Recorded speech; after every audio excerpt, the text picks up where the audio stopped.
Okay, so in theory that is us unmuted. Hello world. Good hello indeed. You might need to speak so that you can test your I am now speaking. Yeah, perfect, thank you. Sounds alright to me. Is that what we do here? Yeah, indeed, right, that talking game that we play.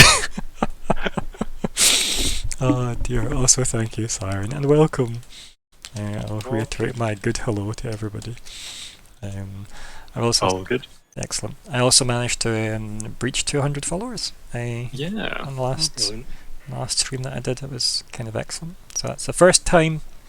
So that's it. Stick at it, folks. You can do the thing, whatever that is. Fill in the blanks. Encourage yourselves. Right, welcome to the Invasion Session 75. I'm Ryan, the GM. It's the 8th of December 2021. And other things I intro with. Here are the players. Good evening, my name is Alexander, and tonight I'll be playing Fleabite the Skaven, who's still pretty terrible at everything.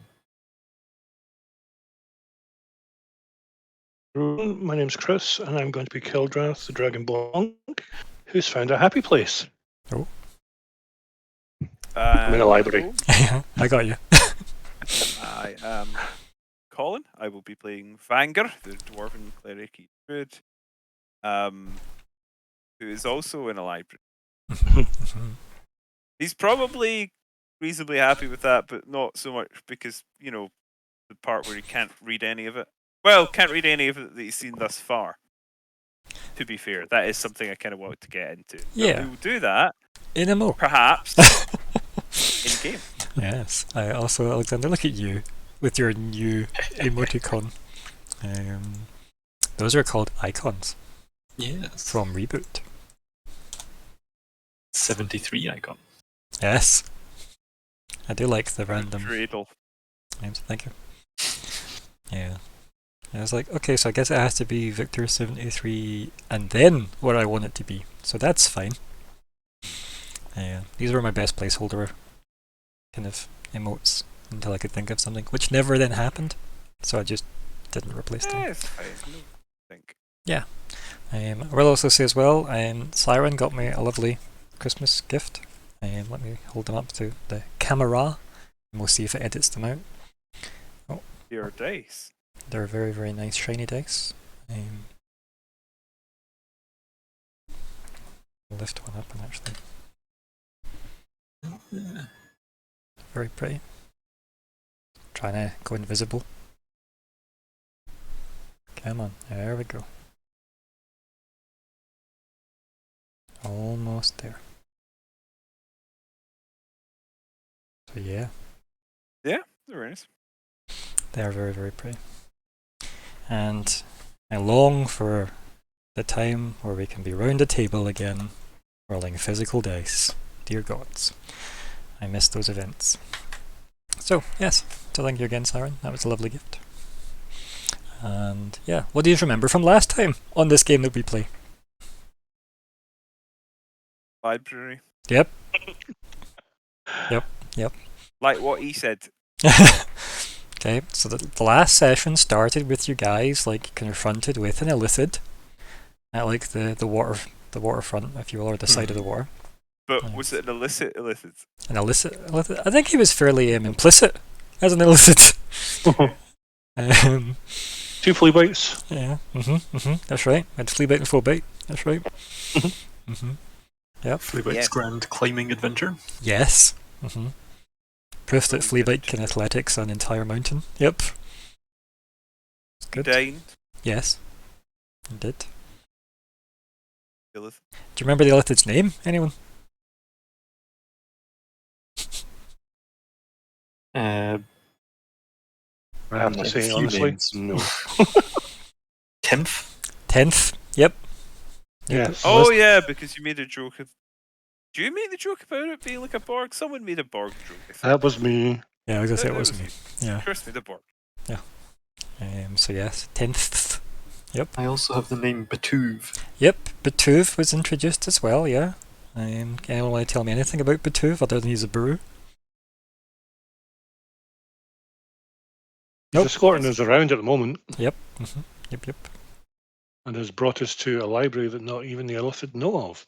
Yes. which is something I want to push a little bit further.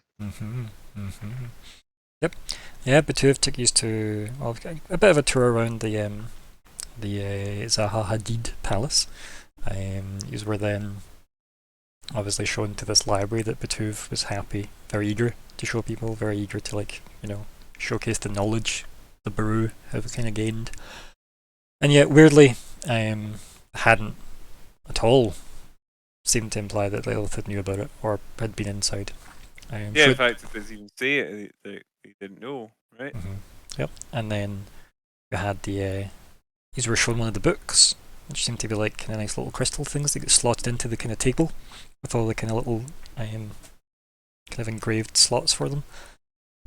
It projects up, what seems like pages and pages worth of text. Nice kind of like holograms. And it seems like the library was just full of these kind of like boxes of crystals. Thousands of them. Trying to think what else happened. Cynthia snuck off. Gave you like the third flea bite of the evening, the illusion one.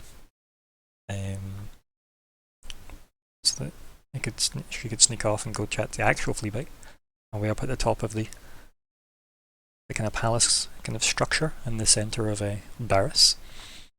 I think that's about it. I think.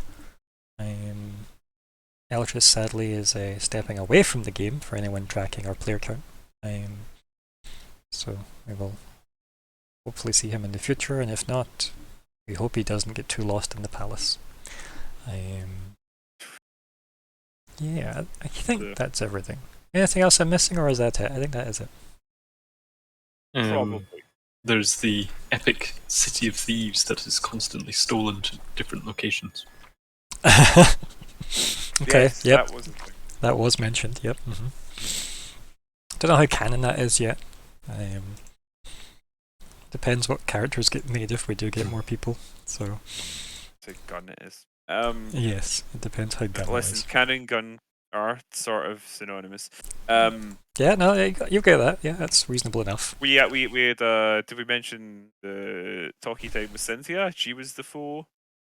Yes, we mentioned Phobite, but we didn't mention We Cynthia in mentioned fact Phobite, was. but we were specific about it being Cynthia because it was Cynthia. Yes, she posed as Cynthia did the Phobite. Phobite, and then she did a projection of the Phobite so that she could go off and be with the Fleabite, you see.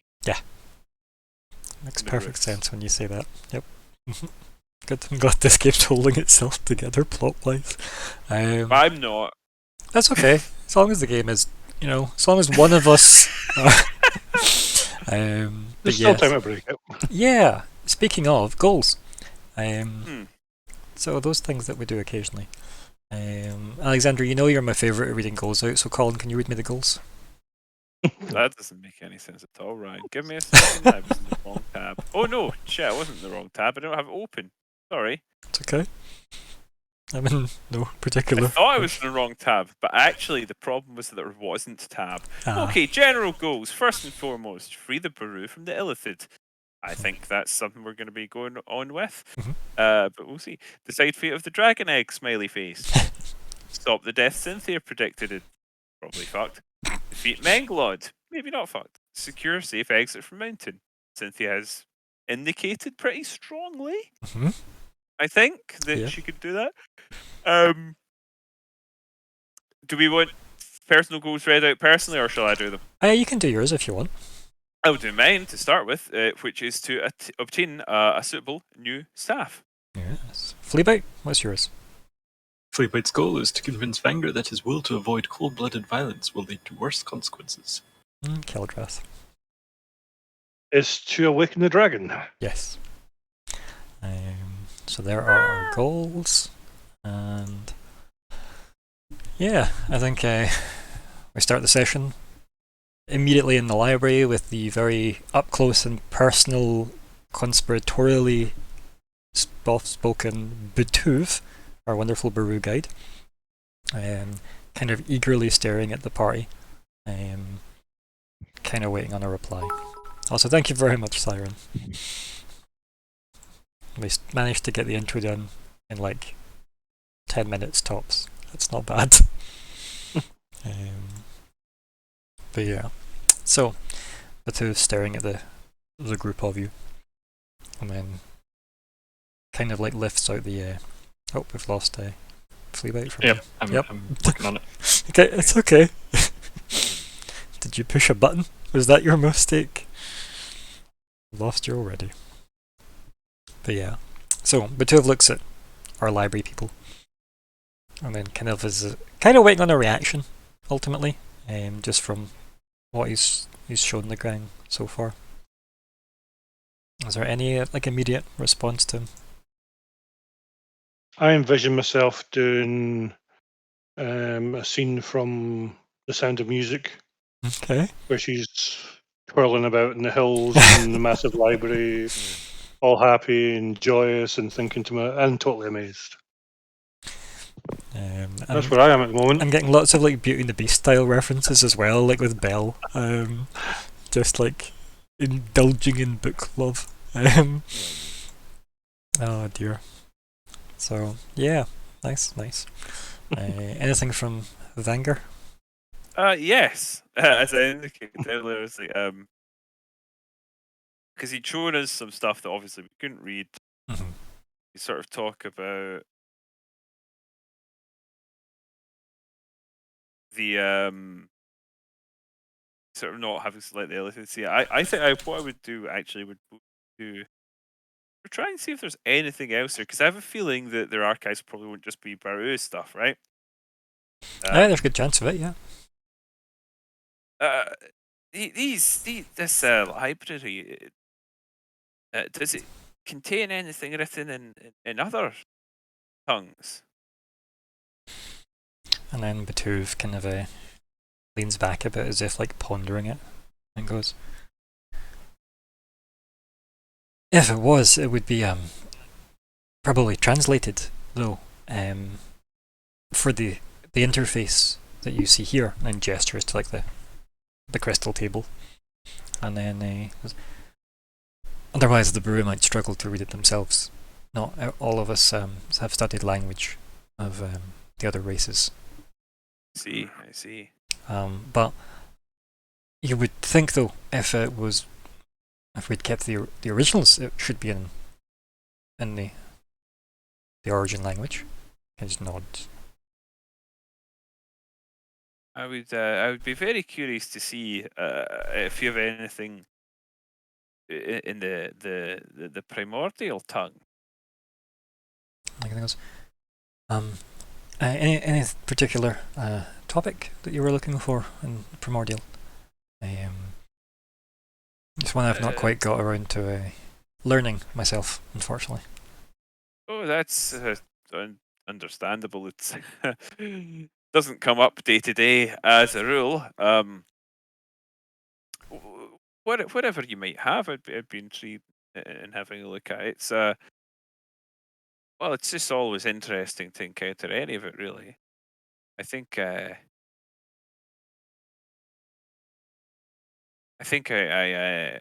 would be eager to find anything regarding the history of this place, perhaps, or even the arrival of your people. Found many traces of Genasi history in places later settled by other races and what have you. I'd be curious if that were the case here, or what interaction there may have been between your people and theirs, if any.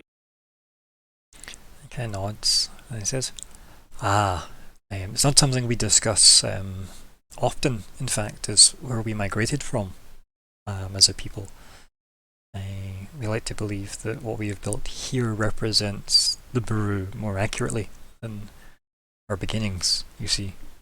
But there'll be something, yeah. You can see I'm getting a little bit excited at the idea of going, maybe like this area of like conversation isn't that well supported in, Barris. But he's clearly been desperate to talk about it with somebody, right? Or even just the fact that he's getting to talk about stuff that's like taboo, maybe, is quite exciting for him. And he packs out like the little crystal box that he had and puts it back on the shelf, and then like goes wandering off into the library and kind of tells you guys, please wait here for me just now. And he wanders away. Oh, thank you. Quite excitedly for a big elephant man, you know. So, anything now that these are left essentially unattended? Fleabite scratches itself. Yeah. Narratively. He's in a weird semi-narrative state. I will turn to Gelrath and say, if there's anything you might be able to parse that I can't in here, it would be advisable to do that where we can. I think some of the older languages will be poorly equipped to translate even here. Hoping if I can find something written in the language of the Genasi that it might be forgotten or they lack the resources to properly translate it, in which case we might be able to gain some information about this city, especially if it were related to Genasi, that that could prove useful. Yes, I think we will try and take him down that road, and then I will bring up anything in the draconic and my Eggcelent nuts, No, you're here. Yeah, we got you. and see if it will lead us onwards to anything hidden, shall we say. Not trying to speak too loudly. I think I think that you might be on the right track there. You just hear a yes, Yeah. yes from the illusion. Yes, we might find something's hidden away in the secrets, and he seems willing to show us things that the Illithid hadn't seen. So, what other secrets would he be willing to share? We might have found another ally, but be we should- careful. Yes. How much? Yes. Yeah. Did you pay any attention at all to the crystal arrangements on the door? That would be useful if we could spy out how they were used. I certainly wasn't paying much attention. I did notice that it reminded me of some of the technology that as I was saying to him, but more subtle, sophisticated. Yeah. Very, very impressive. Frankly, I'm not entirely convinced, not being an expert in the matter myself, that I could get out quickly. But the way back out, I'll have another look at it. Yeah, I think we should. It might gain us access later in the evening. Indeed, indeed. Yeah. As you are planning your later night activities, I guess, we cut away up to Fleabite and Cynthia. So, you and Cynthia walk off together along the top of the kind of central area of the city and the main palace, kind of like, I guess, peak, if you will. Anything in particular come up in conversation, Fleabite, or are you happy just to go searching and a wandering with Cynthia? And we hope Alexander returns to us. There we go. Sort of like check goals. There's usually something involving Cynthia. Yes. Just stopping the deaths. I think she predicted it.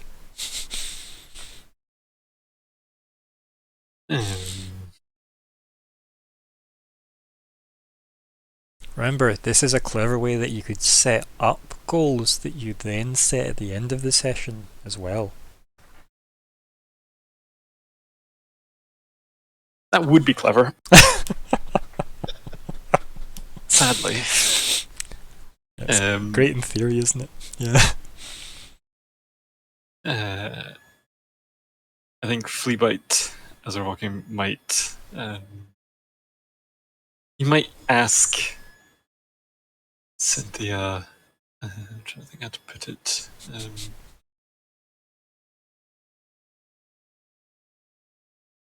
Did you of keep see track of giant race ice thing?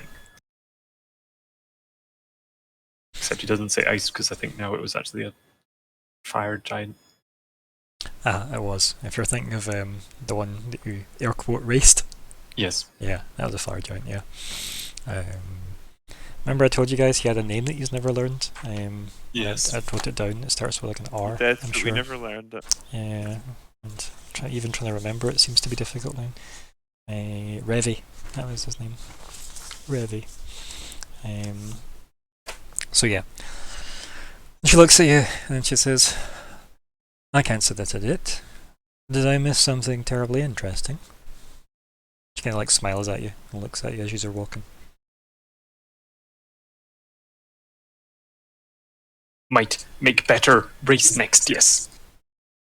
She nods and she says, it's a good attitude to have, Fleabite, always striving to improve upon oneself and your greatest achievements. You should always be seeing what you are capable of, and you'll never improve if you don't push yourself. If you get comfortable, you will sadly deteriorate.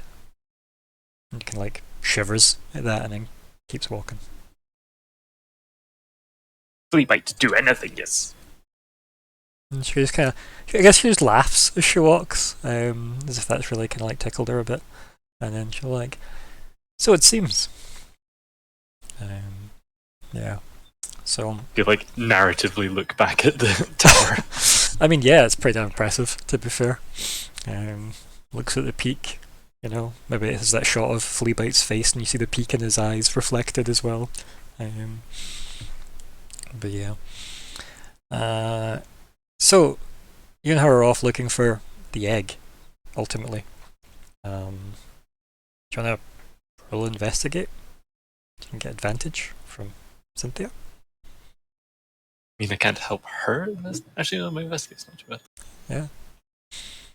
I see you're the player character. But she is the most useful. As the Should- dice should have be. decreed. Yep. Yep, it is pretty peak. I guess Fleabite's just too busy going, please praise me more, surrogate mum. Yeah.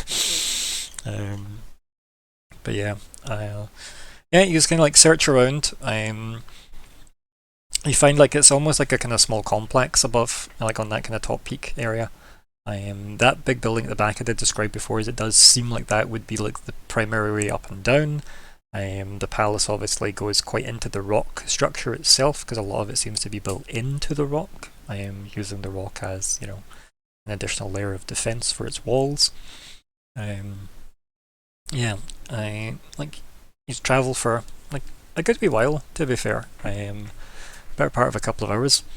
You just travel around the kind of like top area, and like the kind of buildings, and you know, just the lay of the land specifically, to try and find anything. And you work your way through some kind of cracks in the rock. You're easy to obviously get through. Cynthia squeezes her way through as well. And you find yourselves at like the very, very like top end of what looks like a big, big cave, overlooking a massive kind of body of water. In itself, kind of not a million miles away from obviously the cave where you splashed in, but it is distinctly different and distinctly empty. Save for something at its centre. So yeah, it definitely seems like there is a very large kind of what do we call it, like almost growth of crystals like sprouting up from the ground around a central structure, which again from this distance, Fleabite, you know, maybe you want to give me a roll, a wee perception. Yep, it's as good as you're thinking. It could be something egg-like down below. It could be, but that could be wishful thinking. So the eggs below the crystals. Sorry. It seems to be nestled in them, or the egg-like Right. thing seems to be nestled in them. I think there was a conversation where it was implied the egg was rather large. Yes. Well, yeah. Definitely relative to Fleabite. Yes, very much so. Relative to Um, Fleabite and pretty much everybody else. and would this be in keeping size-wise for that? Yeah, it's maybe the only reason why you're probably making your assumptions as they are. We obviously know from a cutscene, yourself and I, that we know it's a large egg, right? From the long distant past.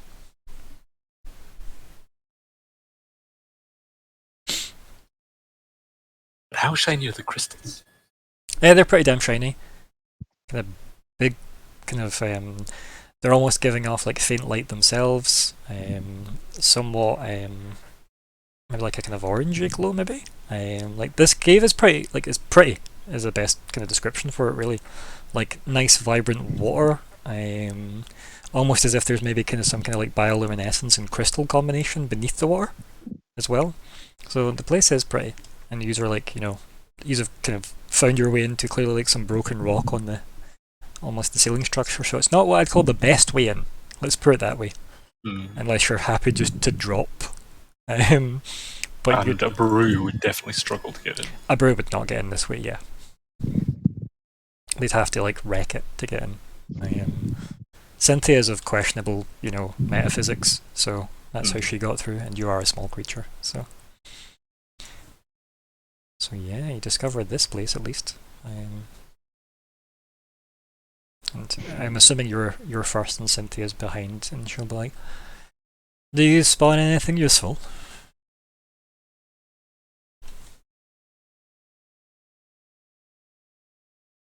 Great. Shinies, yes. And of egg breath, yes. But could be of other object. Is there a way down? Yes. Big drop. Perhaps something a little less dangerous?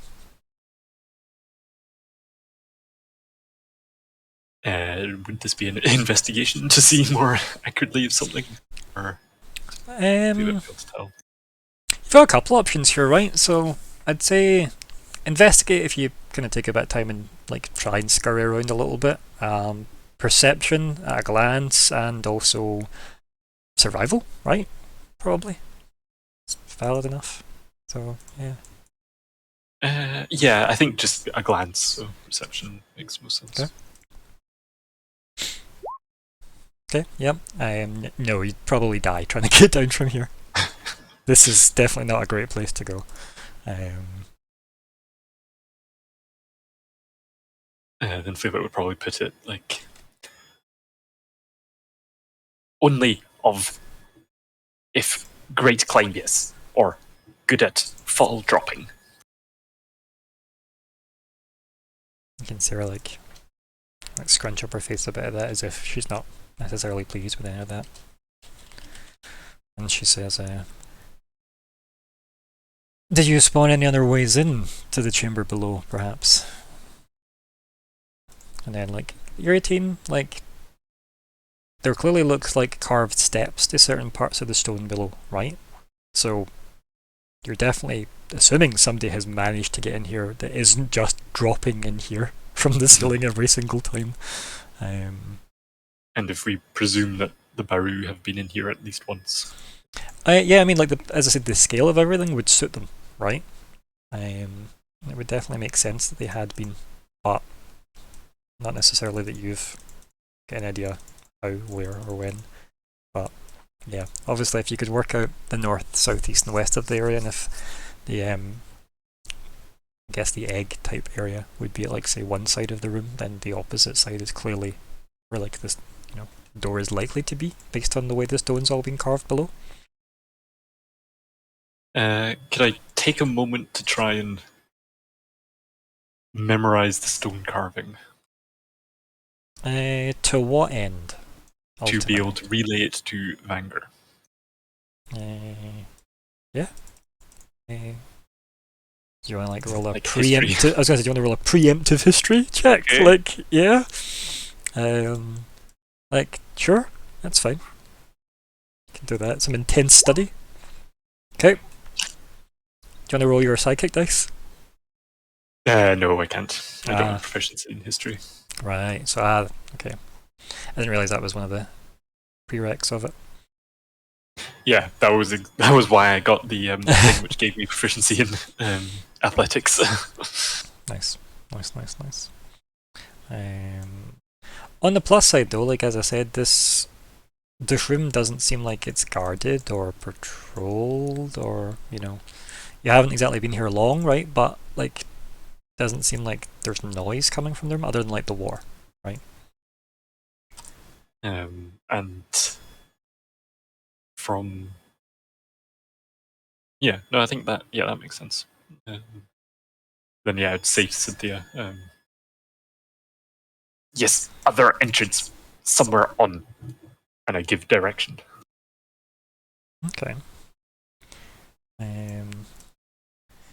Just kind of gives you a look. It says, perhaps we'll have to find another way in here. This isn't something that we should risk. I take it the drop is more than 30 feet. Yes. Yeah, we're talking a couple of 100 feet. Like, obviously, flea bite could spider climb and stuff. Mm-hmm. You're just trying to work out how to get her. Yeah, I mean, I figure she'll. If I'm not looking, she'll find a way. It's like that old Mystery Men, like movie with the guy that can only go invisible if nobody looks at him.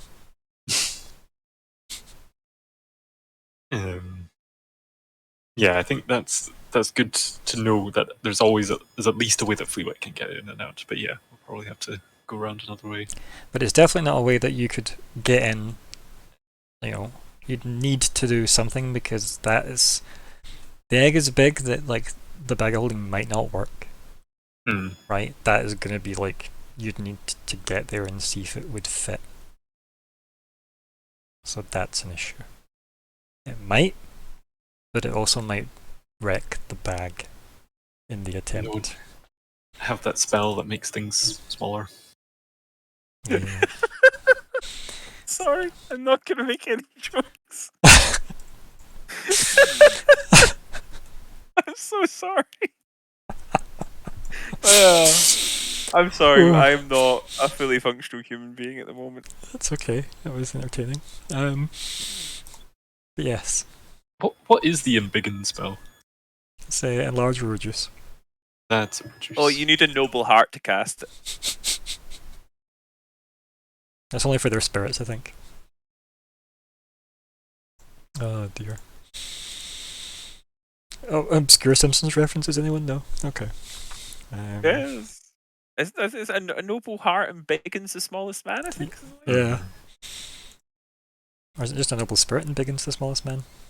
That might be. It's been a long time, right? Yeah. It's been a very long time.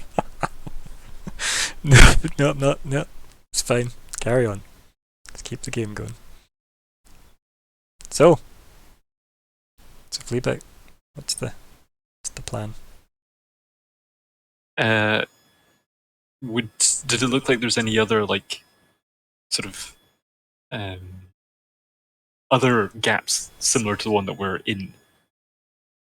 It's hard to say because of obviously the shape of the cave roof, right? Yeah. It's very difficult to spot.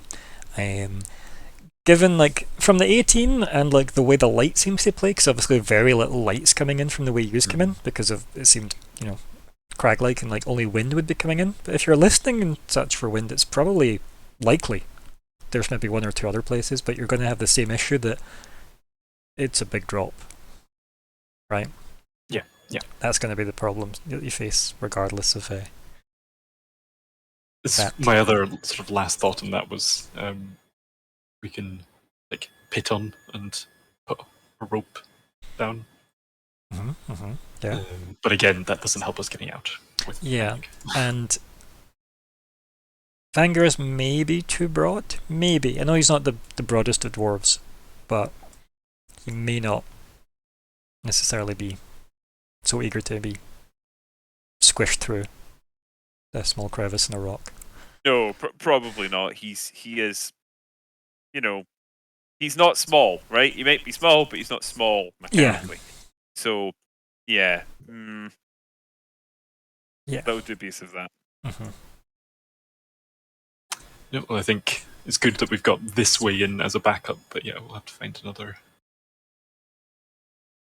Yeah, but at least there does seem to be a way in here. And overlaying sort of the layout of the city and the direction that those carved stairs go. Can we sort of try and work out a good place to start looking? Yeah, like I think we did mention that your like city urchiny thing would come into play here. And I think this is an excellent example of how that can come into play, right?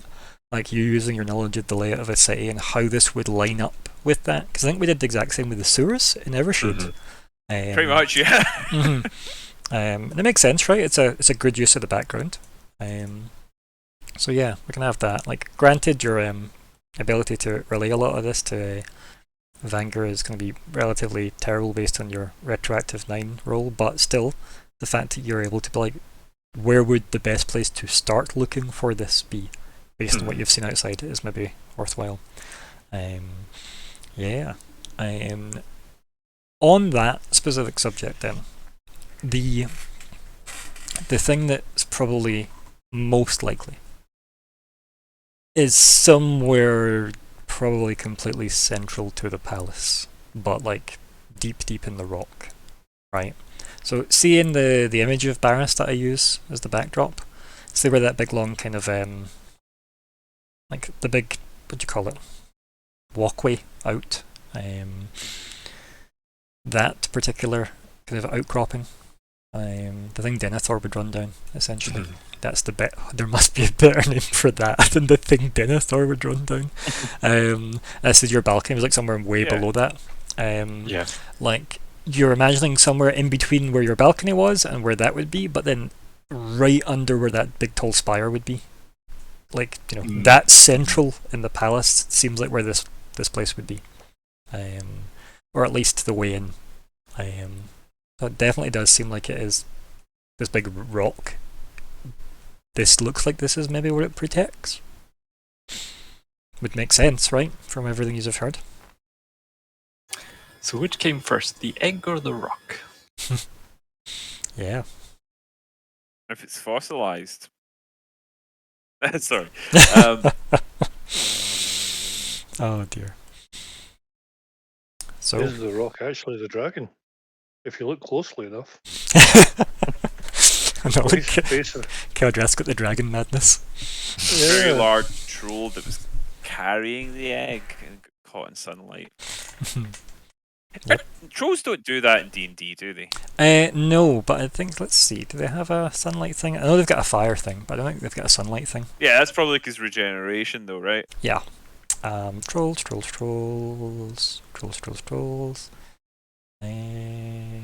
No.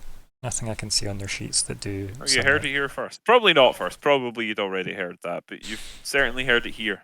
Yeah. And that was the standard monster manual troll. There are other trolls. Other trolls are available. We are obliged to say this. Was it this game that I posted up all of the types of trolls that were available? I feel like it was this game. Was it? Oh, well, was it giants? No. Giants, maybe. We did have some different flavors. Yeah, of we giants. saw a lot of giants. Oh, I'm definitely not talking about recently though. Like I mean, like a while That's ago. a lot of giants. But to be fair, were the giants that recent at this point? Oh dear. Okay, so leave out. Anything else based on that gained knowledge?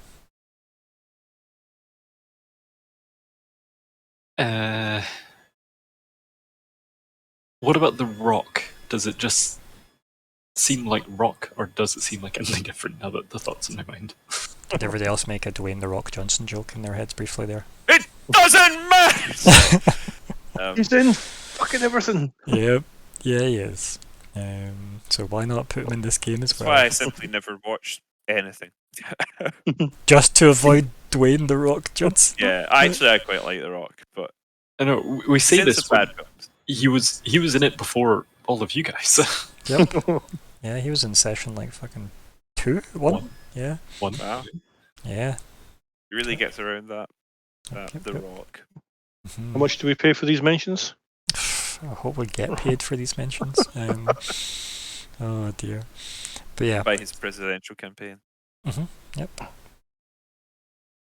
Who would his like rival be at this point? Because remember, it used to be like Schwarzenegger and Stallone. Like, does The Rock have? You know. Who else would run? There's got to be someone. Now we've had a reality TV star win. Someone else might run. I always thought Triple H would be the one who would do it, not The Rock, because The Rock sort of made too many references to doing it and not done it. But I sort of think like Triple H.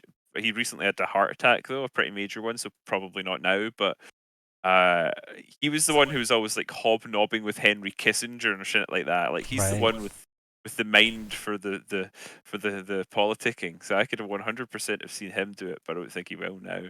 But I don't know. Like there's bound to be some like billionaire action. Batista, literally, yeah, Dave Batista. I could see him doing it. Batista for president. Yeah, like fair. I couldn't see anyone having an issue with that.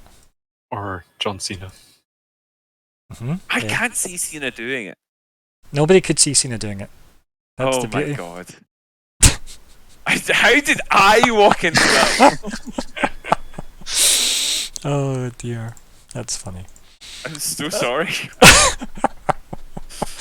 I know you expect better of me. Oh, hey, I got to make a wrestling joke. It's not something I get to do often. Sure. But yes. So anyway, back to Fleabite. What do Fleabite? What do? What rock? Yeah. Is it the rock that you would expect? Is that a rock lobster? But actually, though, Fleabite, what were you?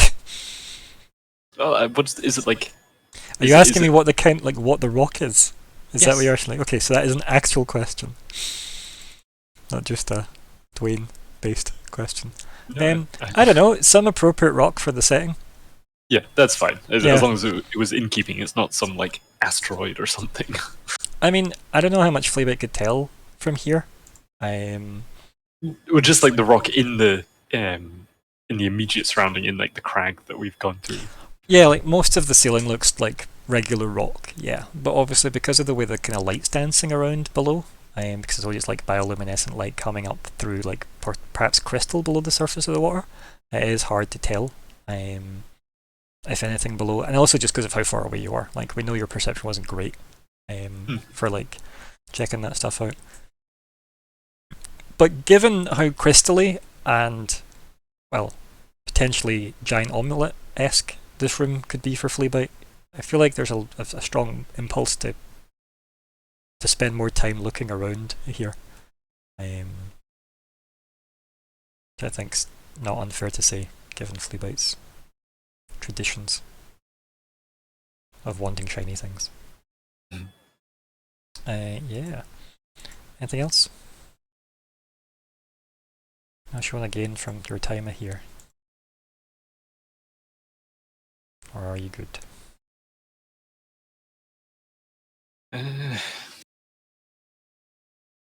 I feel like it's now that we know that there is a way in.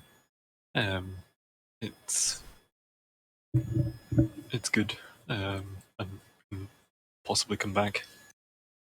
Yeah, like mostly it's just going to be trying to find that way in. Find like a proper way in. But if we ever need Fleabite to be on his own inside, then we've got this in the bag. Yeah, exactly. Which is good. You got at least some options. Yeah. Happy with that? Mm-hmm. Okay. With that in mind, I'll take the thing I've been trying to fix. Good. So, with that in mind, back in the library, Betooth returns. He kind of looks at you, and then looks at Keldrath, and looks at Fleabite, and then looks at the door, and goes over to the door and like closes it over. Just been like, it's maybe best we don't linger too long. No doubt our absence would be noted, you know. Yes, He just a nods. fair point. And he takes his seat maybe for the first time, right? And he definitely looks like he's stressed, maybe. And he says, "It's quite a risk showing you the library. Outsiders aren't allowed, well, anywhere really. But yeah." And he goes like just almost as if he's like eager to say like 3 different stories at once, and kind of just stops himself and then just like opens the little kind of fancy wooden box or whatever and starts like looking through it with some, as if making sure he's giving himself a focus, you know. And he finds a couple of crystals that he sets to the side and closes the box over, and he says to you,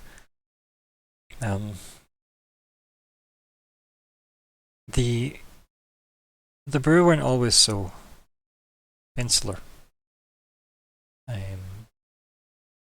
It's just given the way people are, you know. He kind of just nods towards you as if he's assuming you understand like why the brew became insular. He just kind of shakes his head a little, as if like, you know, wounded by history that probably didn't affect him, depending on what age he is. And then he says, "I'll need to translate this one for you, sadly, but hopefully it'll help." He just nods and he sets the crystal into the slot on the table, and he like, you know, adjusts the crystal facing, and then up comes a whole big projection of different symbols and letters and such. And he says, "This section here describes the time before we migrated. We used to be well, there might actually still be Baru there. We're not actually sure, but I think it's called." And then like he puts like another crystal and brings up like another set of like information that he like seems to be scrolling through. And he goes, "I think it's called Aztalush." He just nods. So that's what it was called by the people still there, at least now. If they're visited, I'll look over to Yeah, to Keldrath. I'll move you over to the But, world map as well, because it is on here. I just need to disable. The name is familiar. Yes, I'm sure. Out of character. Why? Was Estelish where the snake people were? Or- Yeah, and it's not a million miles away from where the turtles were originally. Right. That's So Aztalush is there. This cool. kind of area is basically Aztalush. Yeah, not actually hugely far, really.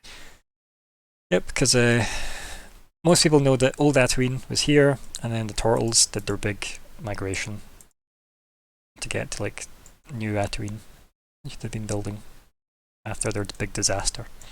That was about 50 years ago. And then you've got, as I said, Aztalush, and as I said, it's very very like hot, sweaty, jungly environment. This area, and that is where the UNT are also from. So it seems like that's the UNT, like where the Baru migrated from initially, and the turtles. But yeah, and as for Keldrath, you probably have never been, I would assume. I would assume not. Yeah, because obviously with the Dragonborn kind of being mainly here, unless you go this way and cheat. No, this world's flat, isn't it? Yeah, we're right next door, really, aren't we? Yeah. I mean, ultimately, it's probably not that far, right? So, what's that? Like, this way it's 8 weeks, and then. Yeah. Versus. Yeah. So, it's slightly quicker to go that way, yeah. Because I do assume this is a planet. Like a spherical planet. But is this You the assume it entirety of the planet, or is this just the known to us part of it? I mean, it's a very, very, very small planet if this is in fact the travel time. Hmm. But I did say this was assisted travel time, I think. Was it? Sorry, each square is roughly 1 week's travel on foot if unassisted and without significant terrain changes. That's what I wrote in the blurb at the bottom corner. I'm trying to build a world. So yeah. Joys. This map has a lot of significant terrain changes, as you can tell. Yes. But so that's where he's talking about. So it seems like they've travelled from Astalish to Mount Barris. Can I do, because that's what sort of Colin knows, but like, can I do a quick history roll to see if Vanker has any more sort of insights into it? It depends what you're looking for, because you've used the word insight, so it makes me wonder Yeah, if it that's is indeed. insights is probably a poor word to use for that reason. So I- what would you I like to want glean from the to- test? Yeah. Well, essentially, like, what significance might it have? Like, would that imply a connection to anything else that I'm aware of? Does that colour any of my sort of views of anything? Like, So essentially, you wouldn't need to roll, but why would a people migrate? yeah, something would cause a migration, like some sort of war or cataclysm or something. Mm-hmm. Yeah, I just essentially like, does this, jibe with whatever I'm trying to say, Jive. with anything that I sort of already would be aware of? Would this sort of instantly have any meaning?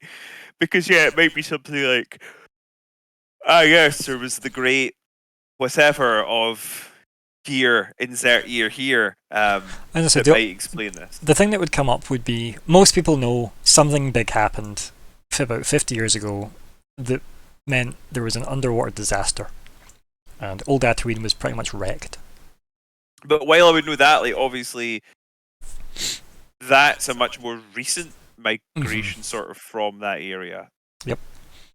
But Is this the same thing that's at play, sort of thing? Is there a previous event that was similar?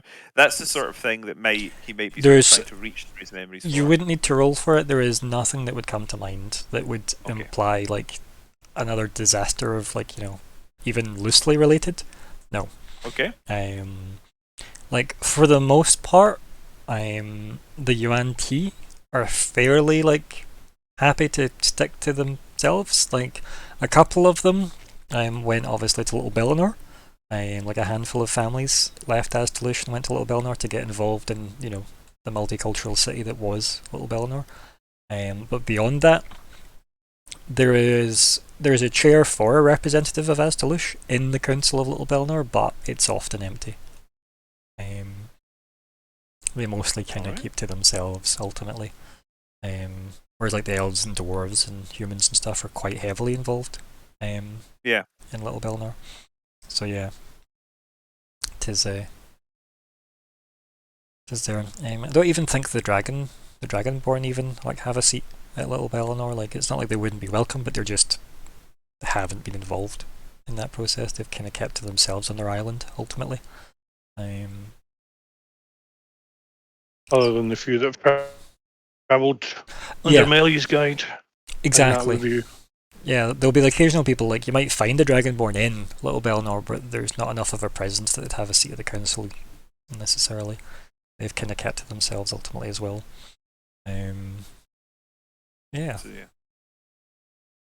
And again, from what we've learned of the Baru, they are not very godly, shall we say. But would that stop any of their people being part of the Travellers, part of the... I mean, I think as well, like saying generally none of the Baru are religious is a better way of stating like you wouldn't be able to know unless you met somebody that followed gods, right? For sure, but you've not met any Baru that follow gods. Like I can't even say Lyuda had a religion offhand. Like, can you remember anything said by Spiritual, maybe, but definitely not sort of organized religion. Yeah, agreed. I'm just trying to So, figure out if there's Crystals any to point wild asking a tea, question if yeah. any of them came to the monastery. No, you'd never have seen a brew. Never. As I said, they don't. The only brew that was ever like, spotted outside in the last many years was Lauda. But they were known enough to be sort of in the collective mythos. What, the brew? Yeah. Well, I mean, everybody knew of the mythical city of Barris, right? Everybody and their mother knew that story. So yeah, like it's. But then it's also you're in a world where like the Genasi were like the ancients of the world, and there's still occasionally like Genasi blooded people around. It's just so rare to find a Genasi blooded.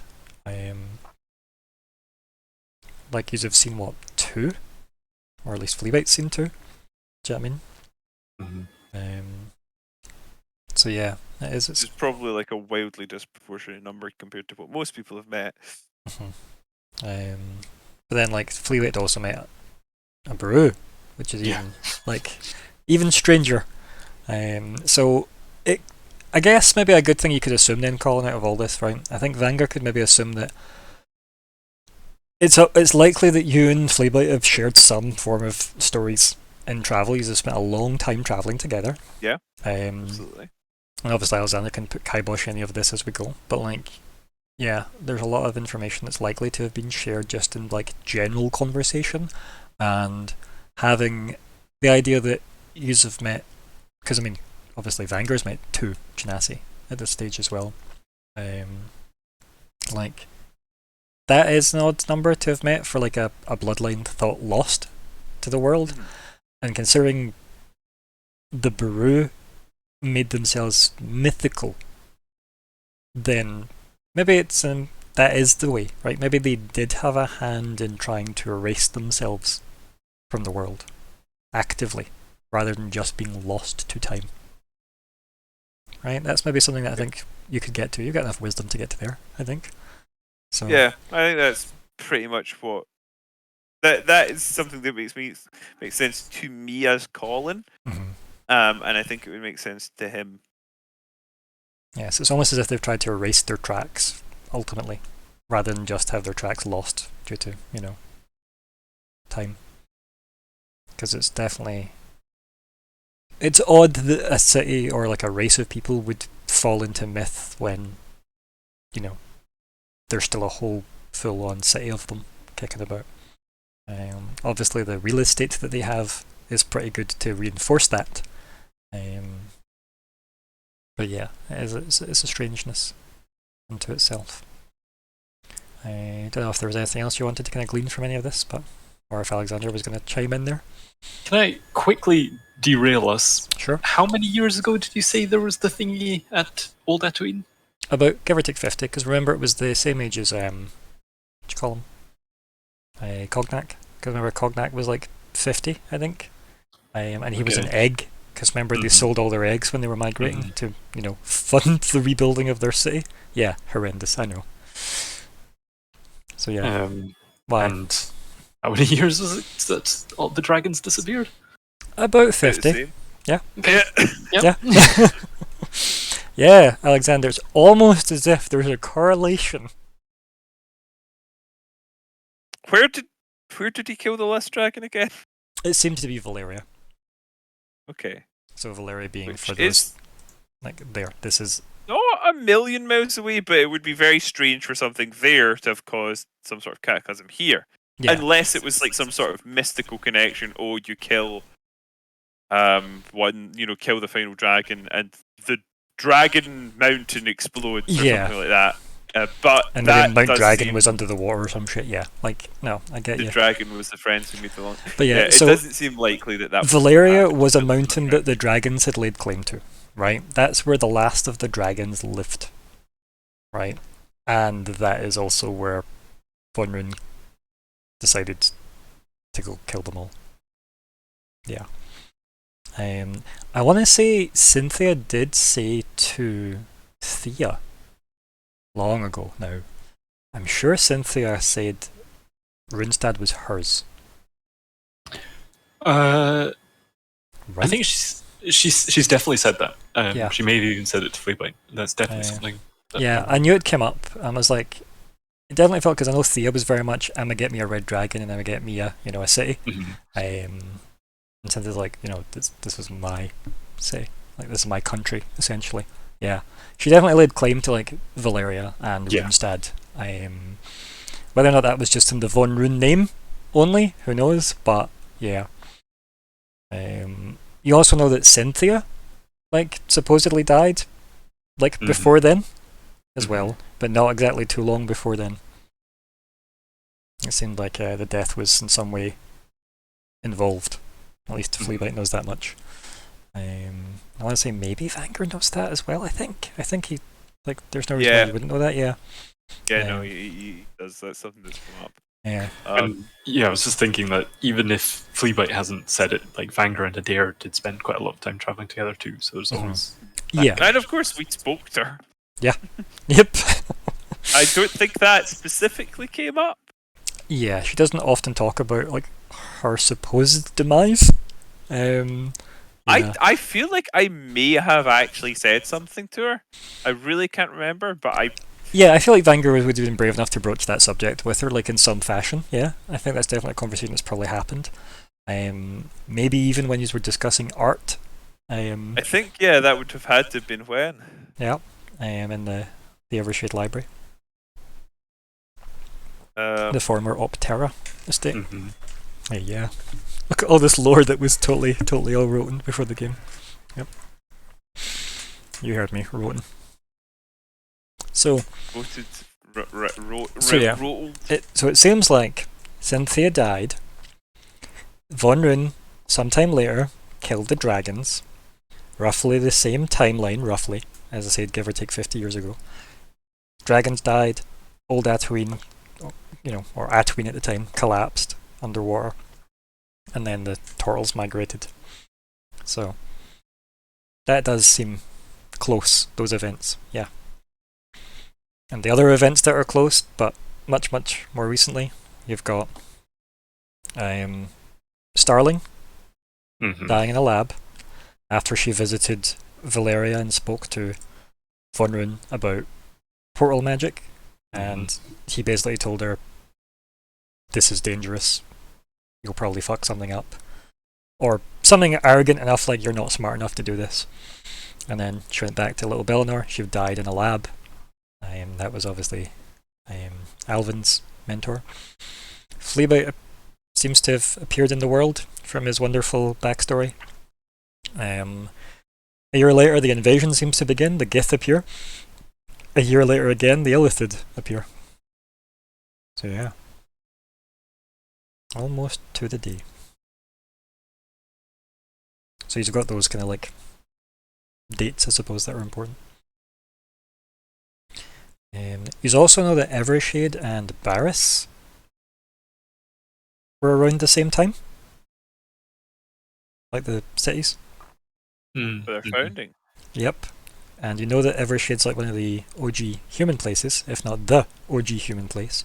So it gives you like a rough age in your head of like Barris must be old.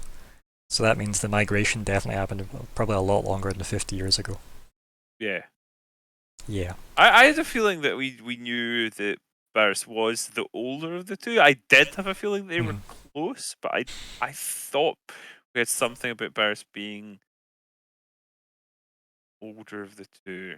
Yes, I have a note. Evershade almost as old as Barris. Yeah. Yep. Which lets you know at least the Baru are older than, humans.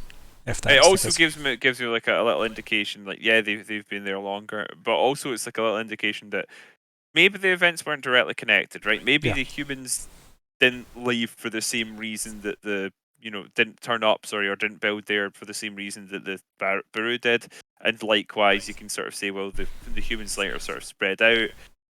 Again, that's like probably a third unconnected event. So I think we can sort of rule out Oh yes, the humans and Baru came here at this time because if there's like some noticeable distance in time between the two. That's fair to say, yeah. Plus, the human culture seems so unaffected. Like, Evershade is so not giving a fuck about the Baru, right? There's nothing to imply that they've had anything to do with each other. Yeah, there's no Yep. relationship there. And likewise with the Baru, like, they don't, like, they're aware of Evershade, but don't, like, interact. So, there is that. But then obviously, Baru don't really, or the Baru don't really interact with MD, ultimately. Which obviously, Batuv's saying that wasn't always the way. But that was clearly maybe a reason to have migrated. Look around and find the highest point to get the furthest away from people. And then move in, and then a couple of years later look down and go, oh fuck, the humans have moved in below. Yep. Any other timeline and or map based questions? Andy, got anything they want to ask? Not me, no. Good. And hopefully nobody will ask anything about the rest of the continent that Bellinor is on. I've got a lot of real estate to fill there at one point. Also, Thodon's people were like, I think from like somewhere up here, like one of the mountains here. That's where his people are, but like they were displaced by invaders. And was Keldrath not ambushed like somewhere here? You mean Eltris? Yes, Eltris. So Eltris left from Torque and went up the land with like a big platoon of people, and it was like about there, yeah. Yeah. And then as he continued around to get to Evershade, he was the only person to make the last leg of the journey, which is another reason why he didn't learn. That's like where he got his like stormy abilities during that event. And it's another reason why he didn't learn that he could breathe underwater, because there was like very little water to have, almost not drowned him between there and then. But yeah, the King of Torque had sent his usual, why haven't we heard from Evershade? I hope they're doing okay during this invasion time. And obviously, Noah Tanan just clearly hasn't invited the king to his wedding, clearly. Which is a power play, if you ask me. Which you can only hope he's married now, right? Given the claim. I mean, do we hope that? I mean, true. Yep, if that's all the questions for the map, good. Any other questions for Batuv in the scene then, as he's explaining this? No, I'm just sort of waiting to see what it is he's sharing with us. Yeah, if that's the case, then yeah, he obviously goes into a bit of detail about how like his people were like from Astalush. Mostly he just talks about like these people not like being happy with like the dependencies of other races nearby, like the UNT coming into fruition, as it were, as well, and not like the Baru themselves not wanting to almost be the crutch for other races, because he saw what happened to the Genasi, and that made them want to migrate away and isolate themselves, because the Genasi didn't isolate themselves. Because I have no idea what happened to the Genasi. Yeah, nobody does. That case, he's gonna sort of intervene and say, "Sorry, the exact fate of the Genasi is well, it's widely disagreed upon. There are still some, or at least there are still some who carry their blood to this day, but the collapse of their civilization is a matter of extensive debate among some circles. If your records discuss the movement of your people being motivated by a desire to avoid the same fate as the Genasi, can I take it from that you have a record of what befell the Genasi? He immediately looks awkward, right? like he said too much. Because he did, fool. And he quickly like takes away like the crystals from the table and puts them back in the box. And he's like, maybe it's best we go back. And you can tell he's just trying to like bluster his way back to, let's not discuss this any further, let's go back to the room. Like his entire like body language and attitude shift. You could always attempt to reinforce your dynamic if you wanted to do a wee persuade roll. You could hit him up with something. I'm not sure. I think I'd probably feel bad because I know he's already sort of endangering himself saying anything that might displease Illithid. And keep in mind, Kind of look round. being in here, him closing the door so the Illithid wouldn't obviously just walk by the corridor and see a wall open. And it does seem like the Berev hid this place from the Illithid. You know that much. But they are also psychics. Yes. We know that much too. And that might just be the worry that if he tells you something. Because clearly if he knew about this place and the Illithids are psychics, he isn't worried about them finding out about it from his mind. Yeah. Right? Which is interesting.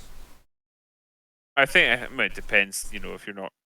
It depends what they're looking for, or if they even know to look. I think that...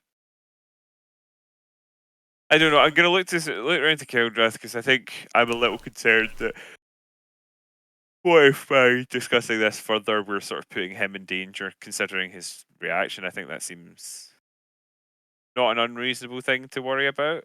I don't know if you can necessarily take that from a look, but I do look round to you and as give you a sort of questioning look. You would probably be able to gather, I would think, at the very least, that it is a questioning look, that Vanger's may be a little unsure what to do. Yeah, and from Betiv's reaction to what you were saying there, I think I'd go down the lines and saying, Betiv, my own upbringing was in a monastery closer to the bottom of the mountain, and I was always in and around books. Vanger has asked about what language did you say? The Primordial language. Yeah. For myself, I learned a little bit of Orc. I could speak to Vanger in broken Dwarvish. My own, obviously, Draconic language is there. This place fascinates me. It astounds me that there is so much information here. Is there anything on the Draconic people and our relationship with dragons? Could we stay longer to investigate that? Do you both want to roll insight? I'd love to. Okay. When you say insight, why am I trying to argue out of insight? Insight's my best It's one of skill. your best skills, yeah. Well, it's co-best. Co-best. What's your other one?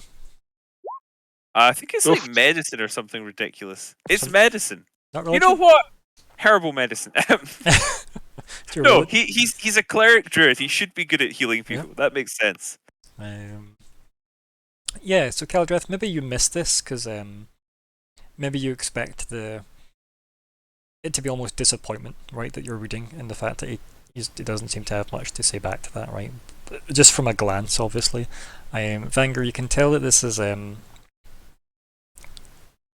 it's like when somebody, like now if you catch somebody in like a lie or something, and then you say like the next like thing, oh, did you do this because of this reason?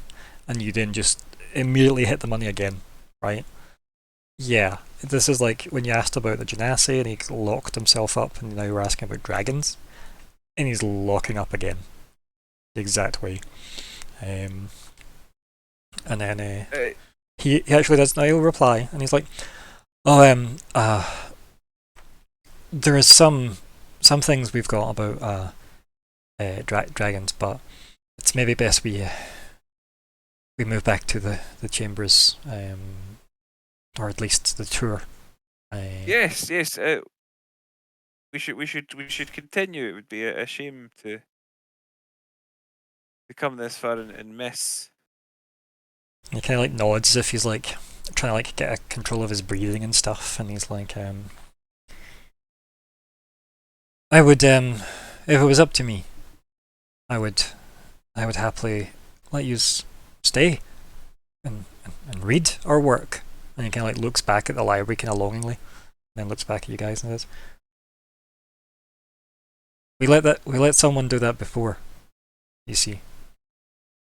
But Oh, and he kind of like stops himself and goes, but it didn't work out. And then he tries to like start ushering you out the door. sorry to hear that. Yes, let's continue with this tour. Okay, no, it's Where awkward. else had we thought of that we wanted to have a look at? Yeah. Anywhere else in Zaha Hadid?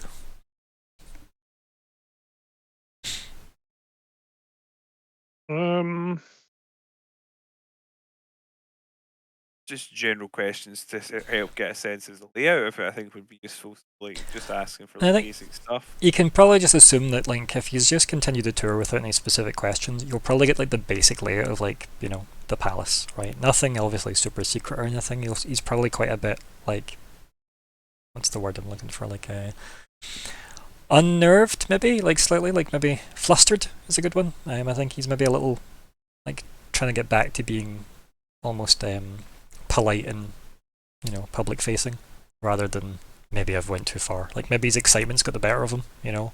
Yeah. Getting to nerd out with people about, like, you know, one of his passions. So yeah, he's definitely a wee bit flustered at that. But ultimately, you can just assume that he's got like the generic tour, I guess. Not that there would be one in Barris, but you get what I mean. As Well- we're leaving the room, Mhm. and obviously he's going to open and relock that door. Yeah. Is there any way we can see what he does? What would we roll for that? You can roll perception if you want. Perception? Yeah. Because I really do want to. Yeah, try and gauge what he's up to. Yeah. Nice. Yeah. So you can definitely tell what he did with the crystals, in terms of like physically, but whether or not there was anything more to it, you're not sure until you have a go, right? But yeah, you're reasonably sure you know what he did to, like, you know, at least seal the door. Oh yes, I meant to do that, but then I got distracted. So no, that's fine. You're welcome to have rolled if you were both doing, like, that makes sense. There's nothing to say that you couldn't You have know done that. what? I don't think Vanguard would have been forgetful. I think that was a call and forgetful there. Yeah. So I'm happy to Mhm. also. It was just perception Yeah. for that. Yeah, perception. I have the exact same perception score as you and have done more poorly at it. And you said the Because same insight what is score. it I get the stone cutting bonus on? It's like history. Yeah, relating to the origin. So it's not like I would get any bonuses when I'm looking at it to see. Like, Yeah, because this is how you trying to can work I- out how the Yeah. the 'Cause locking I got it in the mechanism previous works. one, but I wouldn't get it in this. In other words. Yeah, because it was more about how they were able to pull this off with the stone working, which you got last time. And the comparisons to how the principles behind it all are the exact same as what you would be familiar with. It's just smoother. Whereas this is more about how does this like crystal-based locking mechanism work? And the answer is you're not sure. Again, like with the 14, like you can see what he's doing, but it doesn't necessarily mean you know what, like why it works. But these have both been able to see like him, because he doesn't seem fussed about hiding what he's doing, right? He's not like body blocking you or anything. He's just doing it quickly to try and get, you know, back to the, you know, the tour. And then yeah, the tour carries on unless you have anything specific you wish to achieve on said tour. But yes, while that's going on, I guess we go on break. Yeah, and we'll have you guys be back at the room for the break. I am coming back, so we will be back in 10 minutes, folks. BRB.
unmuted. Hopefully the audio works. We should be back. Welcome back, us and everybody else.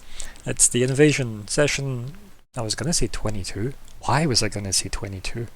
What happened in session 22 now? You were thinking about next year. Apparently so, yeah. That number is obviously burnt in my brain. Session tracker. Let's see what 22 was Rags called. and riches. Really? Oh, wow. Wow. The 7th of October, 20. Whoa. Yep. That was a while ago. Thank you, Siren. Welcome. Actually, just before Dylan joined us as well. So we have us. Anyway, it's session 75, part 2. Maybe it was the part 2 that was in my brain. Maybe that was giving me 22. I don't know. Fuck it. So anyway, invasion session. I was going to say 22 again. 75, part 2. I'm Ryan, the GM. It's the 8th of December, and my brain is falling apart finally. Here are the players. Good evening, my name is Alexander, and tonight I'll be continuing to play Fleabite the Skaven, who's still pretty terrible at everything. Good at climbing. When it suits. Interesting. Yeah. Hi, I'm Chris, and I'm going to be Keldrath, the Dragonborn monk, who's unhappy at no longer being in the library. And hello, I am Colin. I am eating toast, and I am also playing Vanguard, Dwarven Cleric Druid. I like to believe that you've just found toast on the tour. Maybe you went by the Toast on kitchens. tour, yeah. Yeah, It's yeah. a lot like lads on tour, but toast. There'll be a Steam game release just in the moments. Oh dear. So It's really good. nice bread. Sorry, that's just true. It is. It's really I like nice that you bread. apologised to reiterate how true it was. It is. It's very true. Okay. That's what's delayed me. I kept us all 4 minutes. I'm sorry, chat. But can you smell toast? Barely, even when I hold it up to my nose. I have a very poor sense of smell. Here to hear first, folks. Toast. You've learned something very important about me today. I am bad at smelling things. I feel like that's something I actually did know about you. Possibly. It comes up surprisingly often. I think it's something you know about me at least, because I have said it to you before. I have a very terrible sense of smell. So, this is the true unifier between me and Colin. But anyway, back in this game that we play. So, yes. You guys are led back into your room after the tour. I'm assuming the break didn't elucidate any kind of amazing things you wanted to ask along the way. But if it did, we'll come back to that. You guys are, like, put back in the room. No, it as was well. specifically just like a tour of the palace, wasn't it? Yes, you did not leave the palace grounds at all. And then, as I said, the palace is most of the interior of that rock structure, though it seems. Yeah, pretty substantial then. Yeah, like it is huge. And like, you can tell that the areas that you were shown were reduced dramatically in staff, right? Yous were like, it's almost as if, as yous moved around, the bubble of where yous were allowed to see, the staff were avoiding, specifically, and less like crucial, like for example, like the kitchens or whatever, if you were shown somewhere like that. So yeah, you were definitely being like shown what they're wanting you to see. You're not really getting exposed to a lot of other Baru, for example. But yeah, and these are taken back to the room.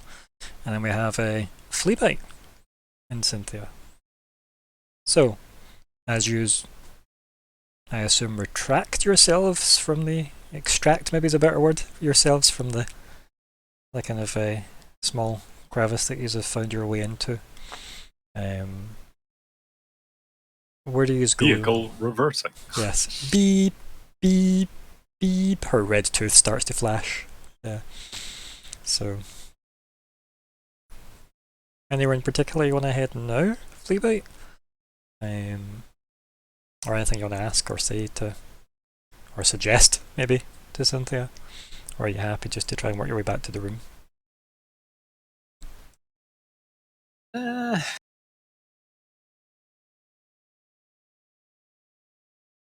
don't know. I feel like, I mean, it could be Fleabite on tour for all we know. yeah. The only thing you risk is risk itself. And you might find a biscuit. Yes. Did we know anything about what checks notes? Sufim, his day job was. No. You specifically didn't ask him anything like that. Yeah. You only know that he obviously had a way in and out of the city. Mhm. You also know the waterways that you went through. Obviously, you didn't see them specifically, but Eltrus's description of them was definitely that like a breeze they could fit through that as well. That tunnel. Yeah, I'm just trying to think. Where's other places we could go? In that I'll move us back to that screen as well. yeah, please. Zabaros screen. Ta-da! I'm just wondering, would it be worth exploring this? It seems important. So that's the building I described. That that's the one that definitely seems to work its way down. That seems to be like the main way up and down from here. It seems like a lot of the structures at the top are quite self-contained. So, for example, it would seem like any of... Oh, that's not what I'm trying to do. It's because I'm on the wrong screen. So any of this area, right, it would imply, because as I said, your balcony is like down here somewhere. So like it would imply that anything here, in this big building structure part, there doesn't seem to be a way up to this area that it wasn't your external journey, right? So it does seem you'd need to go all the way across to there. Up and then across back the way to get to this structure, right? Rather than just go up from the inside. Obviously, you have very little information to go on from the inside, but that seems to be the way this is, like at least this part's been designed. As I said, just assume that there are probably more buildings scattered around here that you can't quite see, because this image doesn't 100% represent Barris, believe it or not. I know, you get. So yeah, this is primarily the, I guess like the guard tower, if you will, of like the top of it. So it's essentially what probably keeps the place safe. Anything else you would like to explore about it? Well, I think that answers sort of what was there. Would it be sort of directly down from Spire is sort of where the egg is? The alleged egg, yes. Yeah. Yeah, it does seem like that spire is like... Alleged, yeah. Alleged, yep. Egg, alleged, yep. Yeah, it does seem like, again, like somewhere like maybe in there, right? If I had to like, you know, because I did say it was like, you know, in between here and there, so which would imply there, and if you take it further back into the place, somewhere in here, which is directly beneath this. Makes perfect sense, right? Yeah. I'm just wondering about Fleabite's trigonometry lesson. Yeah, now's a good time to do more surreptitious exploring of trying to find the way in there. Obviously, inside exploring is a lot more difficult than external. Yeah. A lot less acrobatics or athletics checks. Can I athletically avoid his vision? Jump around the light. Yeah. Oh dear. The same as the green text of the guy that just intimidates somebody into not seeing him. Like that level of nonsense. Mm-hmm. Actually, Rose is reading. Thank you. If you go invisible, the light passes through your retinas and you cannot see. Yep. True facts. Yeah, unless you have cosmic powers. The thing is, though, actually, Alexander. I'll just actually you for a moment. You know, I'm sorry, you've done a thing, and I have to comment. It's not your fault. There's It's not my fault. Wolverine arc where it was Mark Miller wrote it. Mark Miller wrote it. It was where Wolverine was like controlled by the hand somehow, Sure, that's fine. and they like made him like attack other good guys to do stuff for their nefarious purposes. Because this was the era where the hand weren't even really ninjas anymore, so much as just like generically evil worshipping evil people who sometimes used ninjas. Okay. I just really loved evil. It was pretty bad. It wasn't Mark Miller's fault, although he didn't do a great job writing it. I liked his arc overall, but there's a bit where when he's sort of infiltrating the Baxter building, Okay. Sue makes like his retina or some part of his eye. It might not be the retina, but she makes part of his eyes invisible, so he just can't see. And then he's like, but I can smell. But immediately raising the question: if she can make him blind by making part of his eyes invisible, how can she see when her entire self is invisible? Because she bends light around her and allows the light she wants into her eyes to work, because that's how her powers work. I think the answer is fuck if I know, right? It's like, the answer is, what are you going to do? What are you going to do? It does come down to, do you become transparent or do you bend light?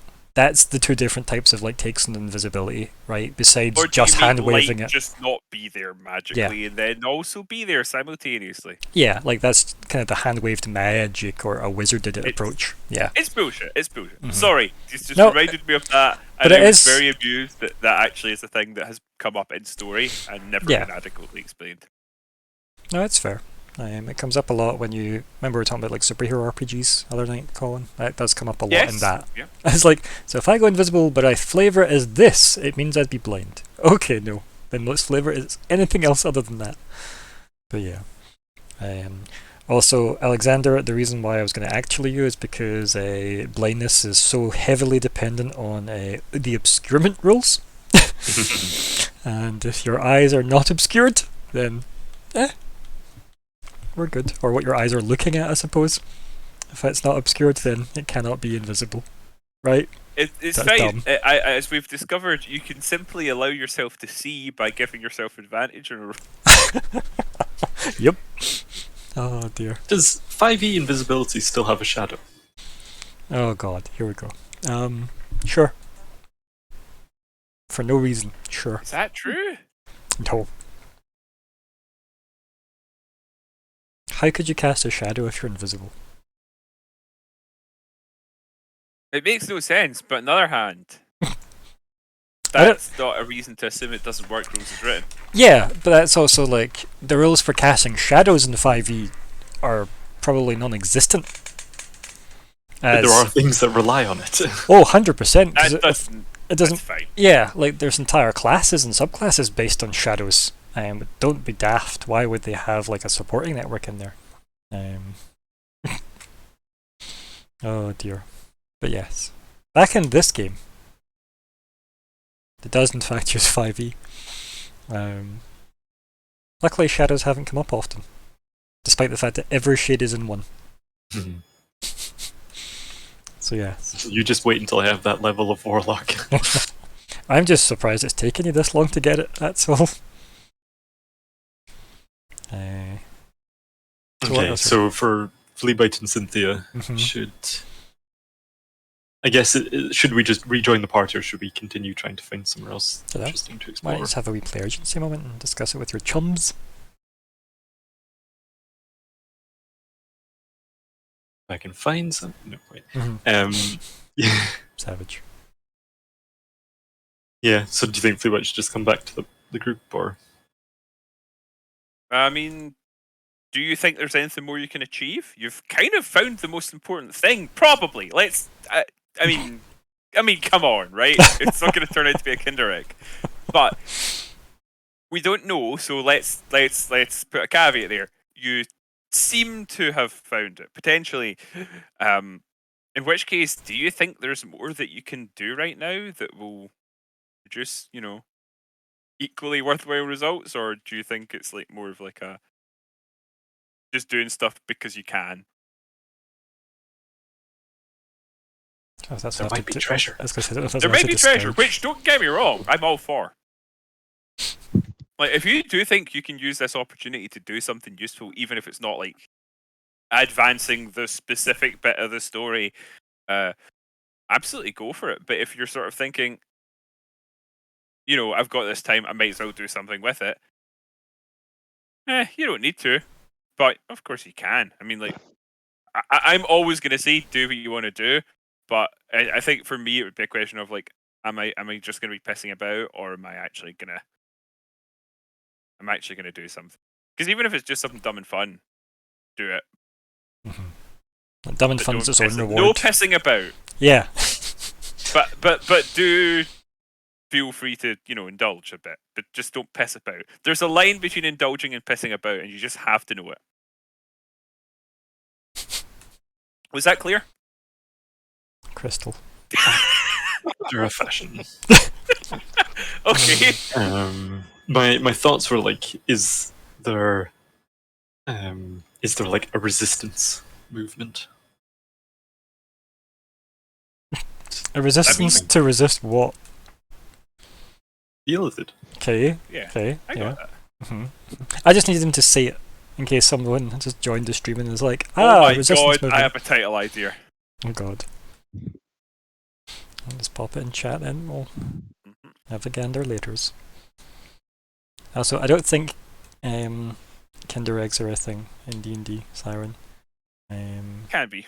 Also, free internet points that don't exist for guessing who came to stream with a concussion. Legit. Is it Callum? I know. Oh, Callum's you know the answer to that. I mean, yeah, it was fucking Callum. Remember, he got it from his kayak. Yeah, that's one of the times he was on stream with a concussion. Like, yeah. I feel like he fell off a wall another time. I think he did, yeah. But the kayak one, he come out of his boat somehow, and he was resurfacing and hit into it. Yeah. Which yeah. I've been told by another friend who kayaks is a thing that happens. Yeah. So she nearly died kayaking. Yeah, it's dangerous. Don't kayak. It seems like a terrible time. unless you're doing it with Callum and paying him money. Oh, just do... Yeah, or do that. True that. Although I don't think he does that just now, but anyway. Yes. I'm sure he would if you offered him enough. Also, I just don't I feel like Callum was wearing a helmet, right? I feel like he was. The thing is, Callum will wear the safety gear, but the universe will still get to him. We have known this. Yeah, he's a catastrophe. Oh dear. God bless him. Yeah. Callum is precious. The world just doesn't think so. It tries to remove him. Often. But anyway, so in this game. I think Fleabite will just probably attempt to rejoin if Cynthia feels like it. I'm sure she can orchestrate another suitable distraction. And it probably would be good to relay the information that he has. Yeah, it's probably worthwhile that you get back to the group, yeah. I think in that case then, as you and Cynthia wander around, maybe like there's some Baru approaching, and like you do the usual hiding behind some terrain. And as they pass, Cynthia then says, "Perhaps best we return." She just smiles at you.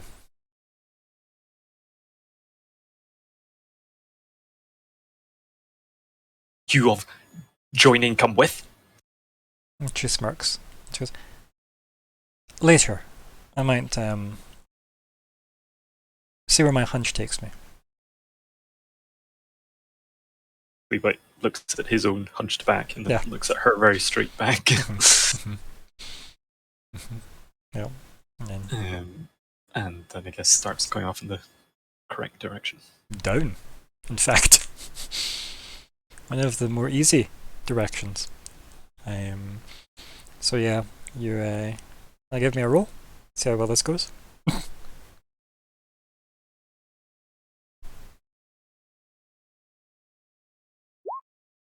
Oh, great. What you got, Alexander? So that one I can re-roll. Okay. Okay. I presume it was athletics I was to roll. Yes. It was. Then, if that's a fail, I can try and add a d8. It's that, or I have to calculate fall damage.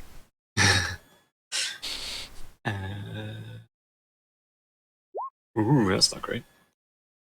Okay, does get you above a 10 though, which is just. It's not completely plummeting to your death. What you can do though is if you burn your Misty Step, you can save yourself a world of hurt in this situation. Is that a lot better than It's a lot better than what's about to happen if you don't. is better than spider climb? No, I think either or actually. Yeah, either or is fine. Simply, like Misty Step saves me 30 feet, whereas spider climb at least gives me an hour. Yeah, no, you can use Spider Climb if you want instead. Okay. Did I use it last time? I think you did for the Spire. I thought I did. It's written in the Yeah. thing, but I don't know if I actually did it. For the Spire you did. Yeah, okay. Well, then that's both my slots. I'm Okay. surprised I don't have it down, but Remember, you did spend like a couple of hours looking around with Cynthia as well. Remember, oh right. like it has been a while you've been away. Remember, they've been on a tour and like spent ages in a library and stuff as well. So like, the timeline is a bit stretched here. But yeah, we can just assume you're maybe slotless now as you work your way back.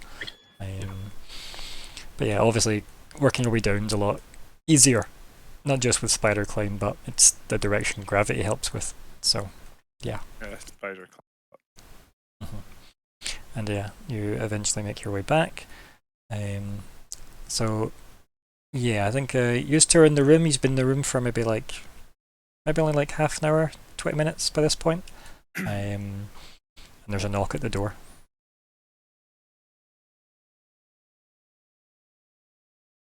Hello. There's no response. I narrow my eyes and look at Keldrath. They're not responding. Sorry, I don't know why I chose to react. I just think that's I funny. think so I'm It's going just to. funny. Keldrath, any response? And I'll just look back at him, but I'll then stand up and move over slowly to the door and I open it scowl up. at the door. Yep, you open the door, yeah. Yeah. And Cynthia works her way in and closes the door behind her again. She goes, "You definitely took your time answering the door this time. Anything wrong?" She looks between the two of you. I'll just look back at Vanger. Scowl at him. Ooh. No, it's not at all. No, why would anything be wrong? Do you have my stone? She kinda, like, Oh looks at you. yes. I'll hand her stone. Yeah, and like as you pass it over, like the flea bite looks like it's about to like object, and then it flickers out. That was. Don't tell me. It's all well. And then flea bite, you work your way in, swinging in from the overhang for the balcony. Is there enough time that I can just run across the ceiling over to them? Realistically, probably not for Spider Climb, but why not? Why the hell not for this scene? You know? And then just like run to the middle of the ceiling and then just like drop onto a table or something or a cushion. Yeah. As like a response, as like Fleabit lands on the table or whatever, she turns and says, "Yes, we were quite lucky. We didn't appear to be caught by anyone. How went the tour?" Interesting.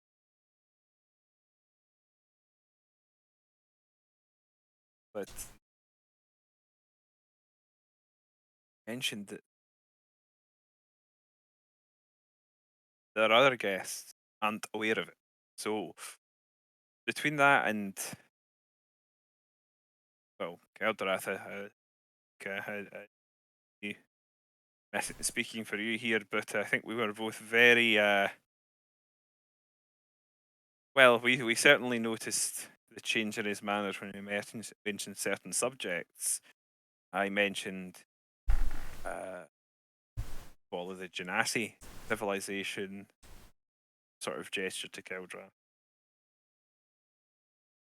And the draconian, we mentioned the dragons, and there seemed to be a defensive look on Aye. our. She gives like a sympathetic look to that, and she says, "I can imagine if they were indeed guarding the last of their kind's, progeny, then perhaps they may be rather defensive about the subject, especially with outsiders." Oh, it makes perfect sense. That's the thing. It's all starting to add up, isn't it? It's quite. There, people apparently. This is in some of the older documentation from the sound of it. There, people originated over. Oh God, I've forgotten the name. Help. Astalush? Astelish, thank Yeah. you. Over in the Astelish region, or what's now known as that anyway, and migrated out at some time a little before the founding of Evershade. Now, this is interesting to me for various reasons, but the most important of them, it seems like the recent one, well, recent-ish, I remember it, isn't the only event that's befallen Astelish in its history. Some point in the past, something else happened to drive out its inhabitants. When I asked about the Genasi, it was a male, Yeah. I think. Batuv was He was similarly defensive, or evasive, maybe is a better way, because it wasn't, just didn't want to talk about them. But he accidentally, in his enthusiasm to share information, he's clearly a lover of other cultures and interested in language and wants to share in this with some outsiders for a change. But obviously he's, well, at any rate, he maybe was a little looser than he intended to be with his lips. And he mentioned one of the reasons that they didn't want to open themselves up to the world, and one of the reasons perhaps that they moved was to avoid the fate that befell civilization of the Genasi. Now, quite what befell the Genasi shrugs expansively. I can't say. I've heard theories, but I can't say that any of them are watertight. There's evidence for this or that. Some people think that it was just a matter of time. I don't know if I believe that, but I mean, there are still some about, sort of. It's not like they were all just gone suddenly. Yeah, she gives you a look, and then she looks over to Fleabite. We know one. And she goes, "Yes, I am somewhat familiar with Adair." Yeah, exactly. Interesting character. He's Genasi, or more or less anyway. He doesn't know much about his people either, but they're still about. They're not gone. There's a Perhaps strong their bloodline. civilization it just collapsed, but he knows something that he doesn't want to share pertaining to the foundation of this place. She definitely looks like really interested. Like she looks quite like taken with like what you were saying. Like definitely drawn in. And yeah, she looks to So I Fleabite. was just going to finish. Like, There you and go. he doesn't, as my friend here said, seem any more eager to talk about anything pertaining to the dragons. Put and two together, and well, I'm inclined to think 4 looks a lot like this place has a lot to do with dragons. Whether it was the reason they left or why they founded it here. Maybe they founded it to protect the egg. I mean, how old is this egg? Who says it was even a recent egg? And she kind of like does seem to be pondering that heavily. And you say that, and then she says, "Do you think another visit to this library, unescorted, perhaps, would provide more illumination?" I Well, I'd be inclined to think so, yes. Can I If just- we can activate their machinery within the hall, I think it could be very illuminating.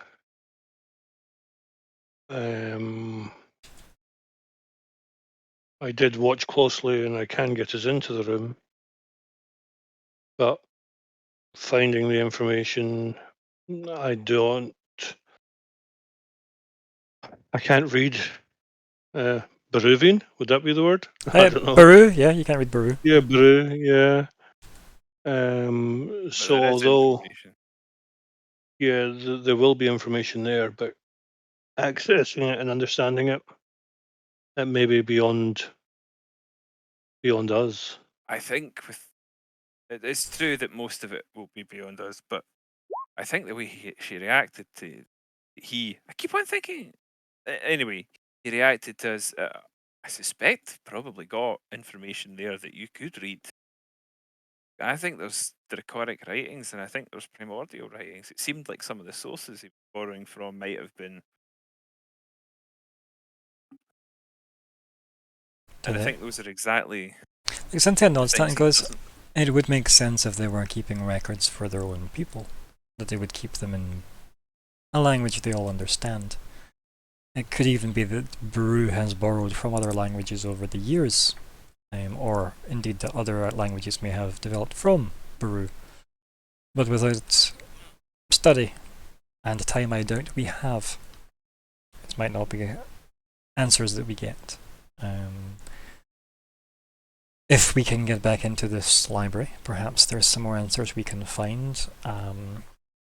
And she starts rummage around in her robes and up her sleeve and stuff, and she pulls another crystal looking thing, and she holds it up, and it's a stone with almost bluish little gem stuck into it, almost like a kind of pebble with a gem kind of fused into it, and she hands it over to whoever's closest, maybe Keldrath's closest because he's right at the door. She hands it to you, Keldrath, and she says, "That will let you read any script that is not trying to hide its meaning for at least an hour." Perfect. This would be an immense gift. But sadly, it Questions will we not. get back.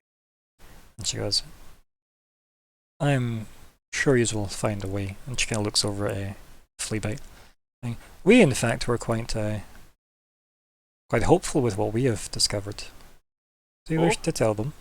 She smiles at you, Fleabite. And you're Fleabite. counting on your claws still.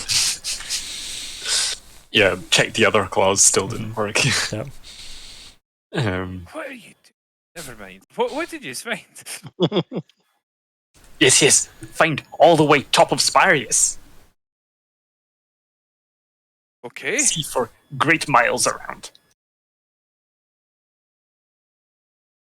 And I'm assuming that wasn't the success, though. Probably thinks for a minute. Yes, find other great underground grotto cavern. Filled many shiny rock. Okay, that's interesting. And then silent image of what he saw. Yeah, so it's a very probably vague and blurry image. But yeah, it looks almost like fingers of crystal coming out around a big kind of blurry central thing that may or may not be, ovoid in shape. Hard to tell because Fleabite barely saw it.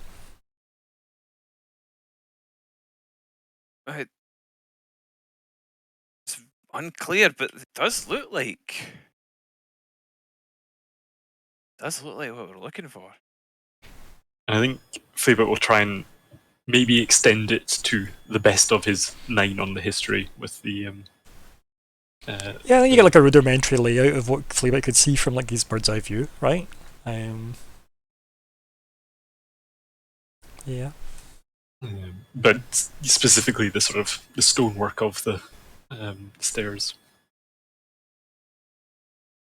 Yeah, and it does look like there was actually like carved stairs into like the rock and such. So it does imply that this is a room that's at least traversed, as it were.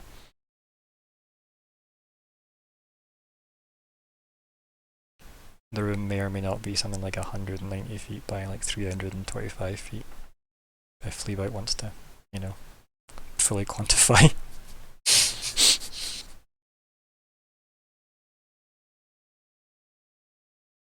We find one way in, but will work for Fleabite, but possibly, likely not of others. Well, considering your entrance, I'm assuming you took a more indirect route in than might work for myself or Keldrath. I know you've shown yourself to be quite nimble with making your way up surfaces, so perhaps I shouldn't speak for you here. But I certainly suspect I'd need a different path. Sensei gives you like an Okay. apologetic but accepting nod to that.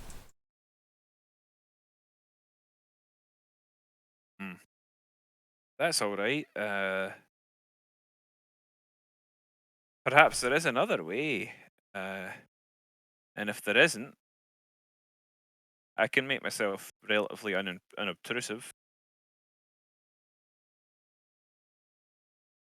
Kind of nods. He goes, I do often forget that you are a dwarf of many forms. Which gives you like a smile. More like several.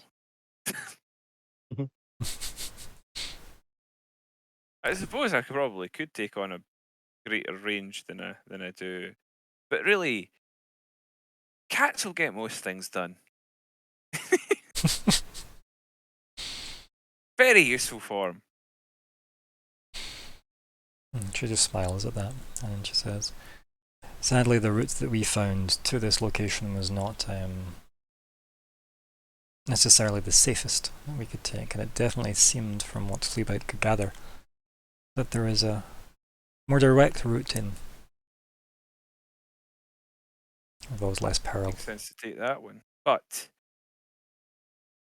if the direct route in is known, well, it's likely to be guarded, and if it's not known, well, it's likely to be very difficult to find indeed. Is there anything that your Baru friend could enlighten us on, or perhaps the answer lies within the library? I don't think he'd be any. I think he felt like he had stretched beyond what he should have said already, and sure he probably did. So, the library, I think. I would agree with that, but there was also one other thing he said that I find quite interesting. He said that they had a visitor that they shared library information with in the past, and it didn't go down too well, or the results weren't too good. Again, this is something he wouldn't elaborate on any further. Did he happen to say when this happened? It was when we mentioned the dragons, so in my mind, putting two and two together. Alex goes over her face and then kind of shrugs.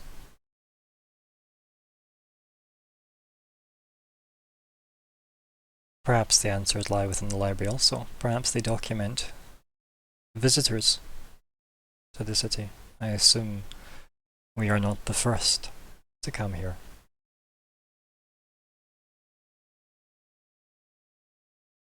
The library has a lot of answers to reveal to us, I hope. And she kind of nods, kind of almost excitedly, in that kind of, I hope so, kind of way.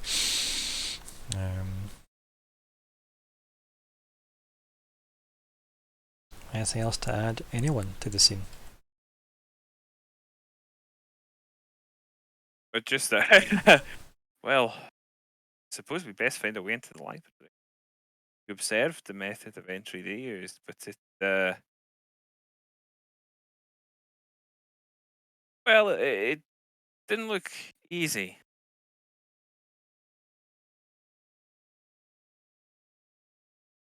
She kind of looks at you excitedly, goes, in my experience, nothing worthwhile is easy.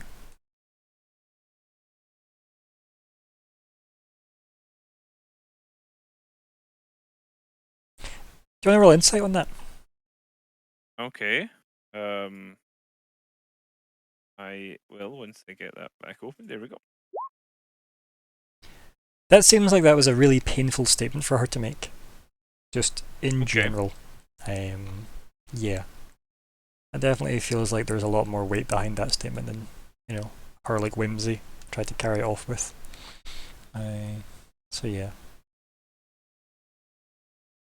I'm not gonna say anything, but Mhm. I just look. No. I said, oh.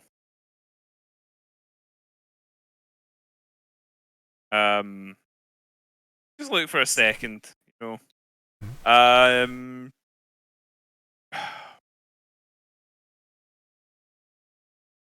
Yeah, I think we just get on with it, right? Yeah. So, how do we approach this? Someone stay in the room? Do we all go? What? No one seems to be guarding the doors to this room. She gestures kind of back with her, chin towards the They doors. could return at any time.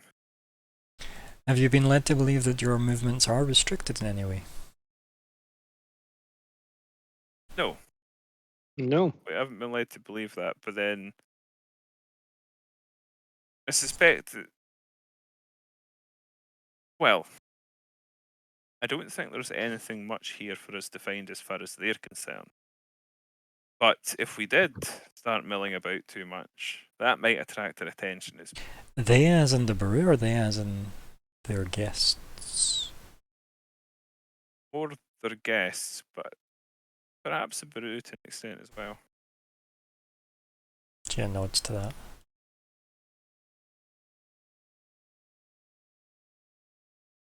As well, I'm very eager to be done here, so if you have a plan of how to approach this library, please lead on. Sadly, I don't quite know exactly where it is. I did depart Gildrath, before you made it there.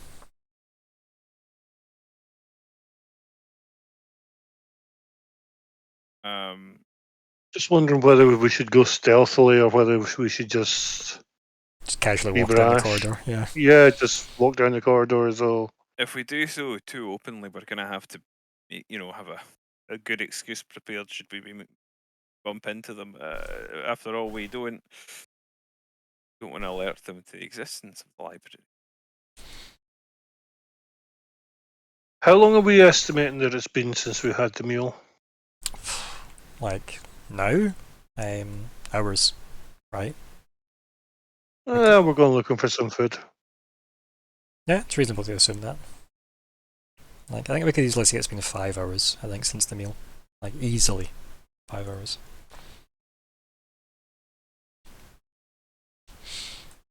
That seem reasonable? Cynthia just kind of looks around, waiting for the others to respond. I'm not quite sure. Sorry.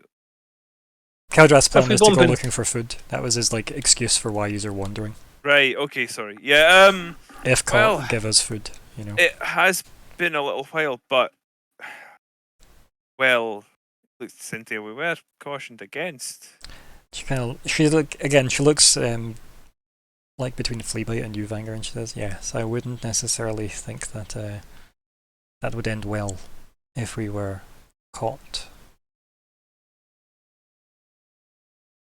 And she rolls her eyes a little bit because she's saying "we" flippantly, right? She isn't exactly going to wander the halls with you.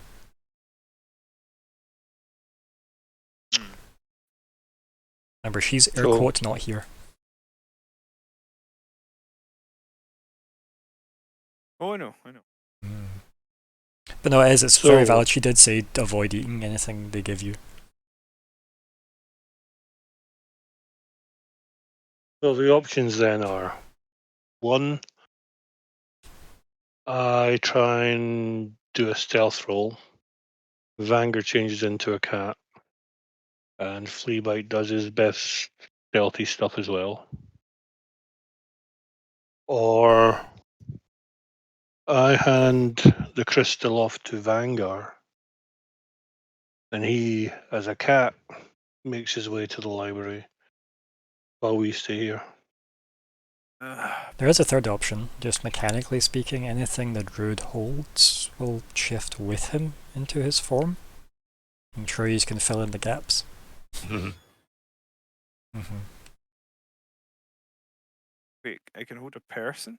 No, but you can hold a bag with people in it, Yes. Oh, right, bag of holding. Yeah. Okay. and that would just become part of the cat. I could do that, but my concern is that when I come out, will I be able to successfully open that door? It's a complex mechanism. Made it look deceptively simple.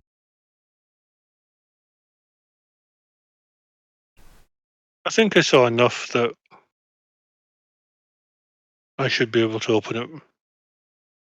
Obviously, when we get there, we'll know more of Yeah. that. But yeah, Well, You definitely have both seen enough to try and have a good go at it, that's for sure, right? But whether or not you know what to do if what you try doesn't work is a different story. So, what's the other plan? Like break in through a window on the outside? Because you did see that there were windows, so... Were any of the windows open? I mean,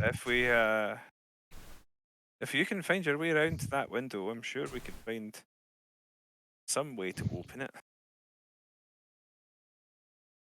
Just steal the window. Like, Fleabite probably has no idea what window you're talking about, though. Since he didn't know where the library is. That's a fair point. Fleabite was too busy winning climbing. Mhm. So yeah. But also, is there, unless it's useful in gaining entry, is there much use of Fleabite being in the library? Probably not. What else would you do, is my question. I mean, Fleabite did miss that lunch that you guys all had.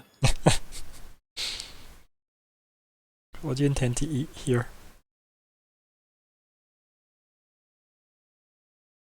There's no scraps left from lunch.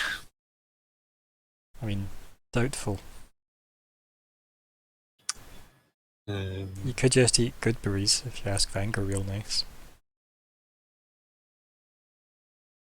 Always good berries to go around. Yeah.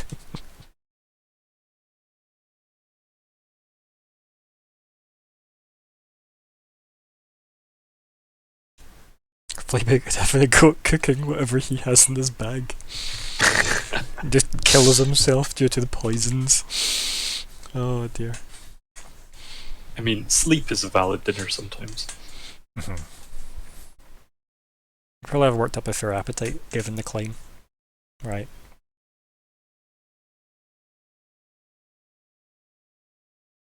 I mean, Vanger and Keldrath know where the kitchens are. They could just point you in that direction. that could be a distraction for us. On the other hand, we should definitely not do that. Because you probably will end up eating something. But I'm sure Fleabite's constitution can handle. That's any my concern. I think the concern is that Alexander believes that Fleabite's constitution can handle. And there's only one way to find out. So next week on Alexander's new character, finally. 75 was the limit, apparently. It's that sort of meme. Bad news is the illithid know everything that Fleabite knows. The good news is that Fleabite didn't know anything. Yeah, I was gonna say the good news is that the Illithid knew everything the Fleabite knew, which is still not much. Or at least it's in the context of Fleabite. We don't know a lot about what they did, but we just know that Fleabite was the best at it. Whatever it was they did. Oh dear. Well, if one of us can mill about here and create an excuse for the others, you could just say you've gone wandering or looking for the guide again or what have you. Meanwhile, if we get found, we can say the same thing. If anyone's concerned about being stuck in a room by themselves, I could leave some tea on. Cynthia laughs at that, kind of like quite like pleasantly, and she says, "If needed, I could make it look like we were all still in the room, but I feel that may be a bad step to take if yous are not planning on being surreptitious." Indeed, and also you mentioned your illusion probably won't hold up to great scrutiny. No. If yous were indeed going to have to host a guest again, she kind of like takes like an inhale and goes, "It might not be the best that you rely on my insight to your personalities." And she smirks at that.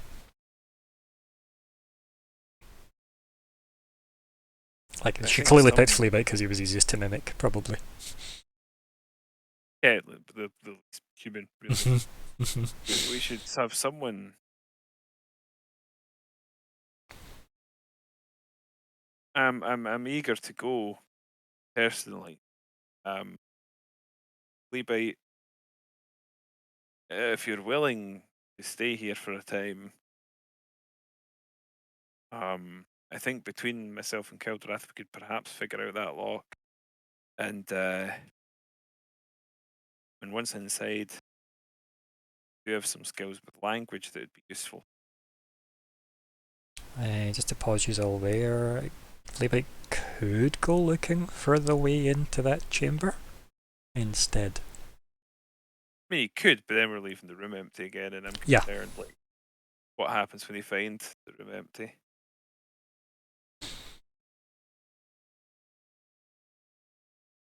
Did you Yeah, really want and Fleabite to be your social defense? No, but I trust him to be weird and off-putting. Okay. And we can connect.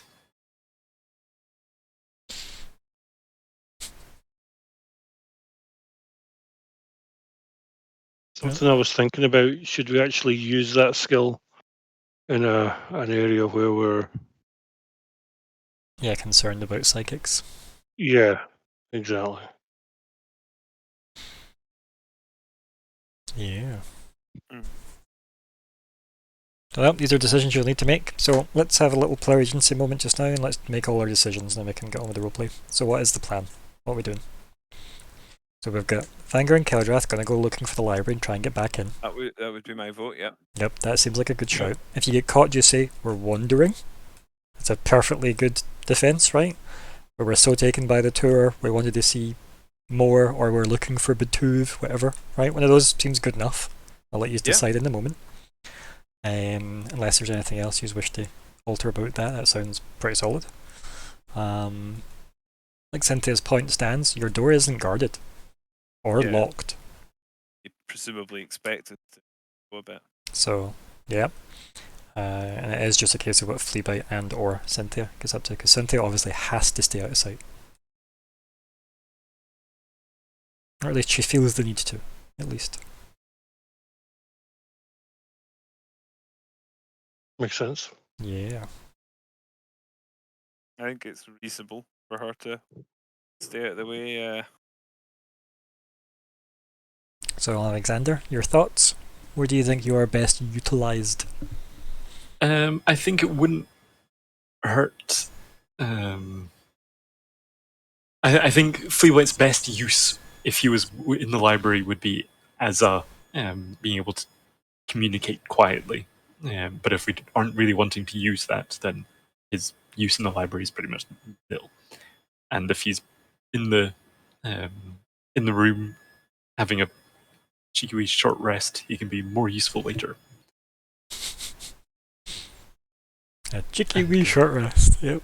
And can give and can be sort of an alibi and maybe even give a misdirect if like people come looking. They'd be like, oh yes, they went that way and point the wrong way. Yeah.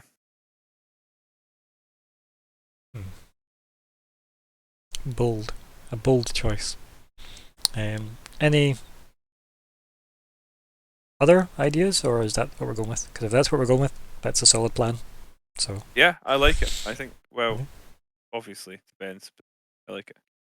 The only flip side of that would be, is Vanguard going as a cat, or is he just wandering down the corridors chatting amiably? I think being stealthy to avoid having to have the conversation in the first place is probably good. But then, we're going to have to unmask a bit for the door. yeah, like try and sneak your way back there without being noticed, and if you get caught, Yeah, you just 'cause talk for normally to one each thing, I other. don't necessarily want people to notice that we're outside the library. Yeah. Okay, and if that is the plan, back in the scene. So yeah, you are getting ready to leave the door, the room as it were. I guess if Fleabite, you've taken up residence on a cushion, maybe? Yeah, and if Vanger could leave some good brews, that would be appreciated. Vanger can indeed. Let me just check that he is down. I think I hadn't updated it yet, so he probably is still down. He is. He's down a spell slot to count for that. Enjoy your delicious good breeze. You've got like 10. So, actually, you know what? It's not been long since we've eaten. I don't think we'll need to have one, but I'll keep like one for me and one for Keldrath anyway. And I'll offer one to Cynthia. Yeah, she'll take it and smile at you. Thank you. And I'll give Vanger, not Vanger, I won't Mhm. give myself, I will give Fleabite the remaining like 7 and just like sort of say, not all at once, and then hand them over. If you're going to say that after handing them over, there wouldn't have been time. But They'll fill you, remember, well, he knows this by now, but I'm going to remind him anyway. Remember, they're far more filling than they look. Fleabite looks at them and hears that not all at once, so eats 4 Mhm. and Okay. leaves 3 for. For probably when as soon as Vanguard we leaves leave. the room, yeah. Yeah. Oh Fair. dear. It's And good. then curls up on cushion. Mm-hmm. Santa just says, good luck. Remember, the stone only gives you an hour. Try and be quick. Yes. She nods. And I assume you just leave the room? Yes, I will. Quietly. Yes. So, why don't you both give me your stealth rolls? Just doing a little bit of a wild thing first. Wild thing? Wild, yeah. Wild thing. Counting Wow, myself wow. down a thingy bobber. Wild shape. It's not good, Ryan. Mm. I'm not in heavy armor. I'm in medium armor. According to this, you're in heavy armor, apparently. Let's have a look at your sheet. Am I? Scale mail? Yeah, I think that does have disadvantage, skill mail. Probably does, yeah. Um, But I am a cat now, so would that apply? yes, I don't think it would. Might be wrong. I should actually have rolled for the cats Disadvantage. thing anyway. I didn't actually know you were going to be a cat, they were just walking. Oh no, I said to be a cat. I don't remember hearing that. But yeah, it is disadvantage on stealth for scale mail, but scale mail is medium armor?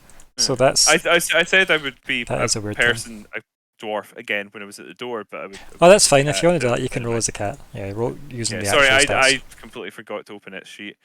Its stealth is better than mine, thankfully. Oh my god! Apparently it's not. Nope. Cat does the same stealth as you. On the other hand, at least if they see a cat, they might go, "Oh, it's a cat." Yeah, there is that. Followed closely by the Dragonborn. Right. Yeah, that's maybe more of a thing. Yeah. We'll come back to you as you slink off down the corridors. In the room, how long does the door even close before you've eaten the other 3 berries? No. Okay. I think Cynthia uncrosses her legs on the cushion across you from the big kind of fire pit between the two of you. She goes, right, are we going to go looking for this room then, or are we staying here? I think Fleabag probably looks up and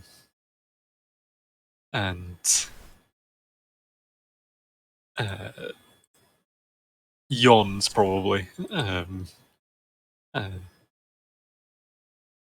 Fleabag can go look, but will not be as useful. She kind of looks at you and she goes, so.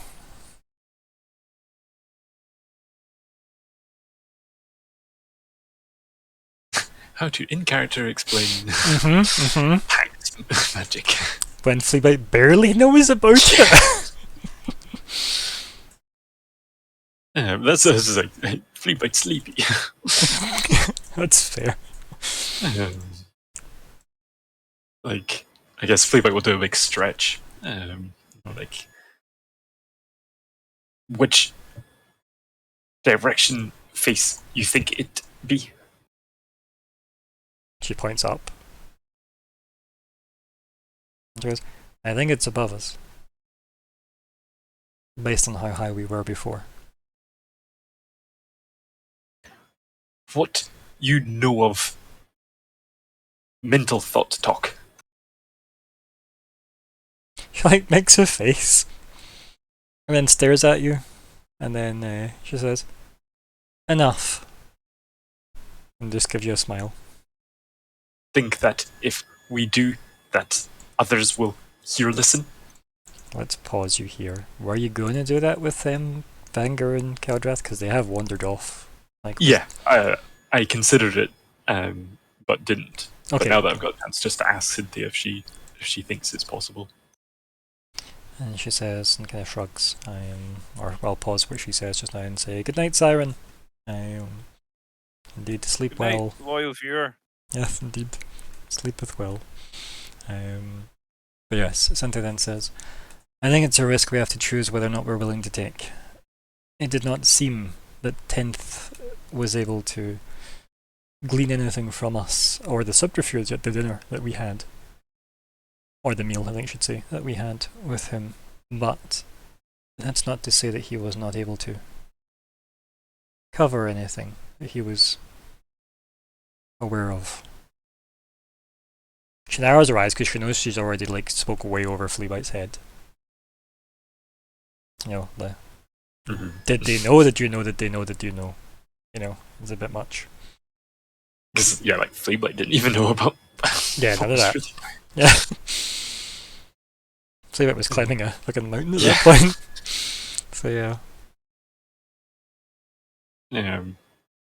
But I guess Fleabite equivalent of a shrug, and then. I guess it's a shrug, right? I feel like there's more head bobbing involved, but yeah. Okay, yeah. And then, yeah, sort of indicate to lead on. And she walks over to you and walks around the fire, as if almost running her hand, as if at the edge of where the flames kind of licking. And then she walks around to you and she says, perhaps you should take some time to rest if you feel like you need to.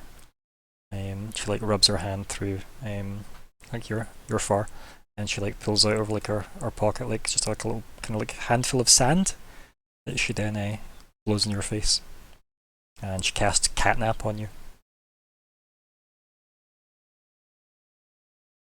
Should have cast catnap on me. Yeah. Sorry. It's okay. Alexander, if you want to drag it onto your character sheet so you can push the button to put it in chat, that would be great. Because I don't have a button that just puts it in chat.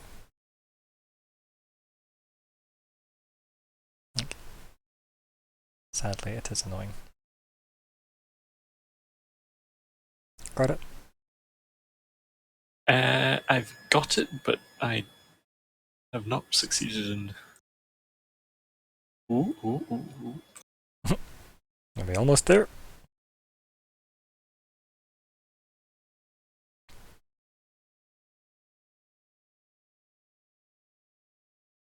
It's everything. Guys,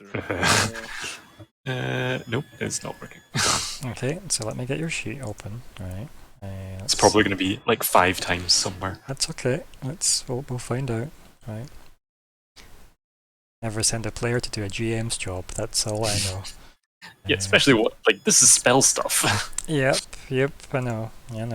So drag and drop, then paste, and then delete. Done. Thank you You for. can see where it ended up. Yeah, don't worry about it. There you go. It's a pretty fun spell for this exact moment. very convenient. Did we think she was going to be capable of anything but like enchantment? Let's face it, it's a good skill. And with that done, Yeah. are you And we can assume that by the time they would even get to the library, it would be long since 10 minutes. From a tour point of view. I would assume so. Yep. It So, might take that long for us to get it open, or longer, who knows? So Fleabite, you have a short rest in the space of 10 minutes, is the gist of that text, by the way. It's great, isn't it? I have to say that catnap in that, like, where it is in the text, scans so easily as cantrip. Uh-huh. That is true, sort of. Yeah. Especially when your Because- brain is trained because of the formatting for cantrip. And I was like, oh, that's a really cool cantrip. I can't believe I've never heard of that before. No, it's a 3rd level spell. Yeah. It's equivalent to fireball magic. So yeah. Well, that's because if you use it, you'll be able to then do fireball by getting your. No, wait, that doesn't make any Yep. sense at all. Yep. I assume a warlock somewhere gets fireball. I assume. But yes. It feels like they should. So, some version of a warlock should get it, yeah. Yeah, I'm sure. Maybe the Jinn one, see the genie one? Maybe they get it. Or the tome one. But yes, yeah, probably. Right, so you've had a cat nap. Probably like wake up like, whoa. Looks at your 2 spell slots that have come back to you. And yeah, probably does like big stretch, like, oh, yes, feel much better ready. She kind of just nods and smiles and goes, "Good, I'm glad. Let's go trying to get caught, shall we?" And then I guess you just head out over the doorway. Or do you climb out and out? What's your plan? Well, I guess we.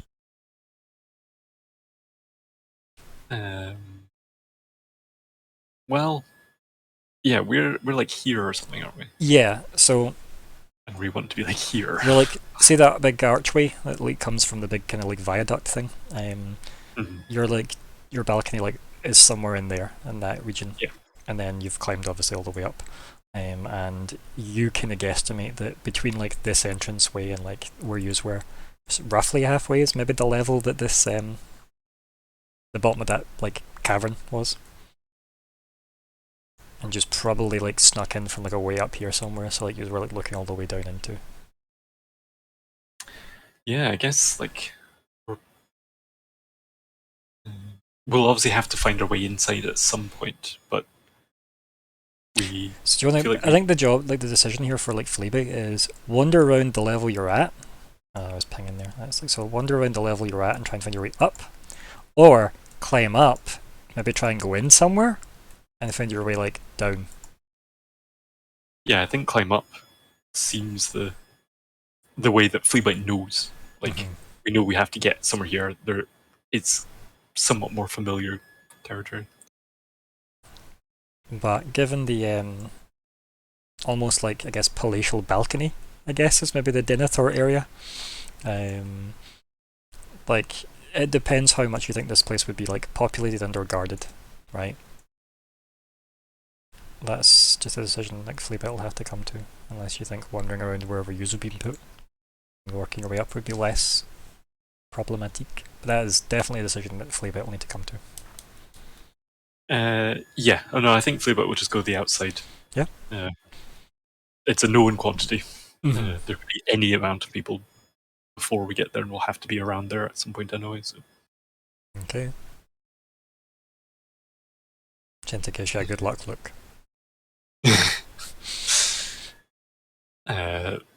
Then Fleabit just like points at where she gave them a boost last time.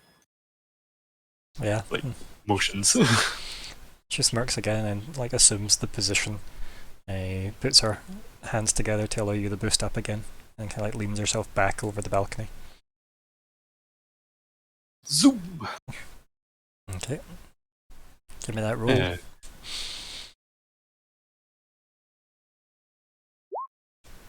Hey! Like a mess stealth just to try and capitalise on not being noticed by anything in particular as well. Hey! Not bad. Not bad, not bad. So yeah, you start working your way up. Okay. As for the other two. Yes. So, you just make it maybe like a corridor away from the one you know that leads into the kind of dead-end library wall. And you both like feel in your minds, even you as a cat, Finger, feel this in your mind. But you can tell it's primarily like aimed at Keldrath. Are you looking for something in particular that I can help you with? You feel that in your mind as you're surreptitiously going down the corridor. Of course. I imagine. Don't think about the plan, don't think about the plan. No, exactly. Just back to conversation straight away. Yes, we were feeling just a little bit peckish, so we were escorted through to the type of canteen area, and we were just going to simply go and grab some food and take it back to the room. It's been a few Wait. hours since we last made that meal. I'm going to say that out loud because I believe somebody's behind us. Yeah, and you turn around and you obviously see our wonderful host himself.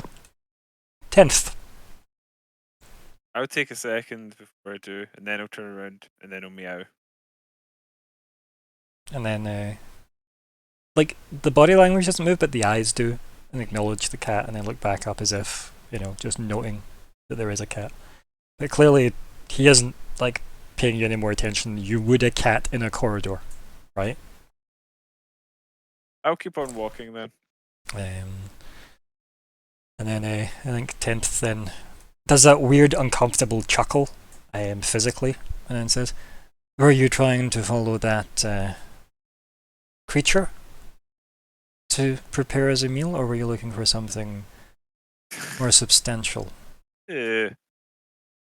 I mean, keep in mind, he's obviously, he's walked up and seen Keldrath sneaking after a cat, ultimately. So, yeah. Yeah, yeah, okay. That is weird. Attempting to sneak after a cat. Mm-hmm. The cat was doing an even worse job of sneaking, though, so, I mean, comparative. Arguably, you know, Keldrath was sneaking, and the cat wasn't, but yeah. It's just that Vanger was too much in cat mode, that he was just pushing vases off, like, the walls and stuff like that as he was going. Tail just pulling cups and stuff off, and cutlery. He probably would, like loudly meow at interesting things. I think he gets a little wrapped up in the cat form sometimes. Yeah. I'd like to think that that's probably a thing that happens to a lot of druids. It's a thing that I really enjoyed, just a small side here about, like, that's what Pratchett, like, animal shifting was like. Like, you can get lost if you spend too much time as an animal. It's mind. Like Granny Weatherwax does that quite a lot when she shifts into animals, or when she just mind rides into them. She says if you spend too much time in it, you just don't want to go back because it's what you know after a while. I quite like that, the almost danger of it. Entering the wolf dream. Yes.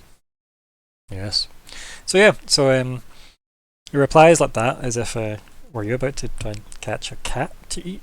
Essentially, is the gist of his conversation. Like, do you want me to have the kitchen to prepare you something, and perhaps your companions? Yes, please, and please not cat.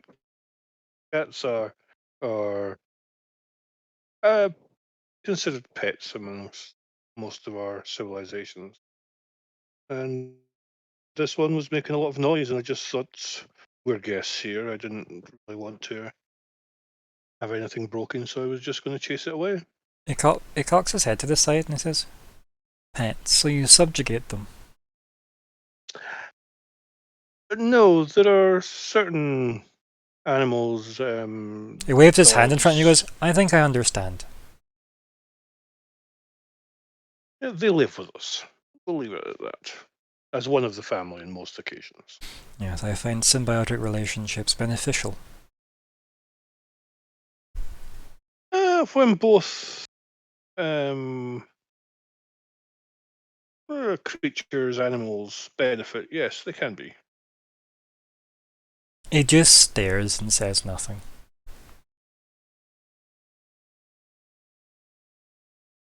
So, shall we go to the canteen, or? Indeed. Please allow me to escort you. It would be my pleasure. Thank you. And then he motions down the corridor, just the opposite way from where you were going and where the cat has wandered off to. He's standing there as if, please go ahead. Much like the picture you're seeing. He's like, on you go, please.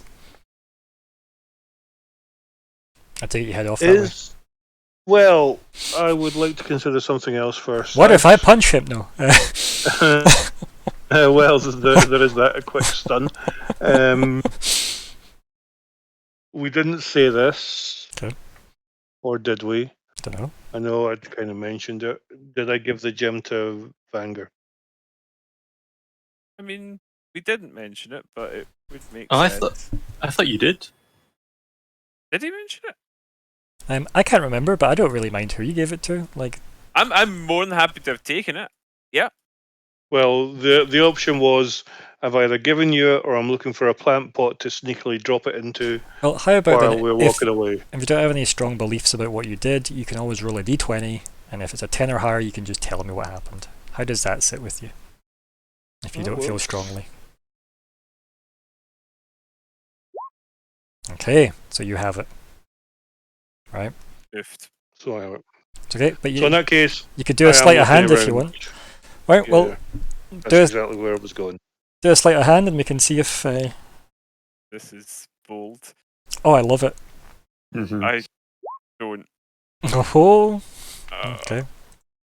Yep. And then you try and obviously wander off in the direction indicated, I assume, considering you definitely are not aware you're older than 11. Exactly. Yeah. Yep, so you head down the direction 10th indicates towards the kitchen area. After a couple of steps, 10th says, "You seem to have misplaced this item." You hear in your head. Also, something interesting, Vanger, you're still hearing this conversation. It's as if he has a omnidirectional psychic broadcast. Aye, it's a large area of effect. Yeah, rather than which probably sucks if people are in another room next to this corridor trying to sleep, right? But shrug. It definitely doesn't seem like he's specifically targeting people, right? It does seem like a weird broadcast telepathy, which is unusual to you, especially given the experience you've had with telepathy, being through Fleabite and whatever else in the past. Yeah, it does almost seem more like speech. Yeah, exactly. You can't really discern, especially because you never see any kind of mouth opening either on him. You'd probably be mistaken that it's speech. But the fact that you're still able to pick it up, since I assume you haven't left the entire area yet. No, I wouldn't be too far. Yeah. I'm not super fast as a cat, and I wouldn't be running around. I would be strolling around. Yeah. So, Gildrath, what do you do in reply to that, if anything? I'll just simply turn around and I'll go, "Oh, thanks very much. I don't know what it is about this stone, but it always just seems to try to escape me." I'm perfectly curious of it. Does it have any significance? And he, hands it over to you kind of delicately. No, nothing really. It just, do you know, an heirloom from back in. Roll deception for me, monastery. please. Oh Oh, my I love it. And I I'm love just begging for you to see a friend gave me, and I didn't want to interject. Cynthia shivers in distance. Yeah. we do have a floating Inspiration. Yeah. if you're Yep. wanting Simon. to use it. A full advantage, yes. Yes. So I will use that, Yep. and I'll go Thank you, with Simon. advantage. And my deception, which is not the greatest. Can I go performance instead? Yep. Sadly not. Sadly not. Hey! Oh, nice! It's pretty good. It's I'm taking the first one. It's it. Yes. So can we mention it's a 1 in a 20, folks? Yeah. That is an actual 1 and a 20. Well done. Perfectly balanced. Yep. Oh dear. So yeah, there is the equivalent of an eyebrow raise and a nod, of just face value acceptance.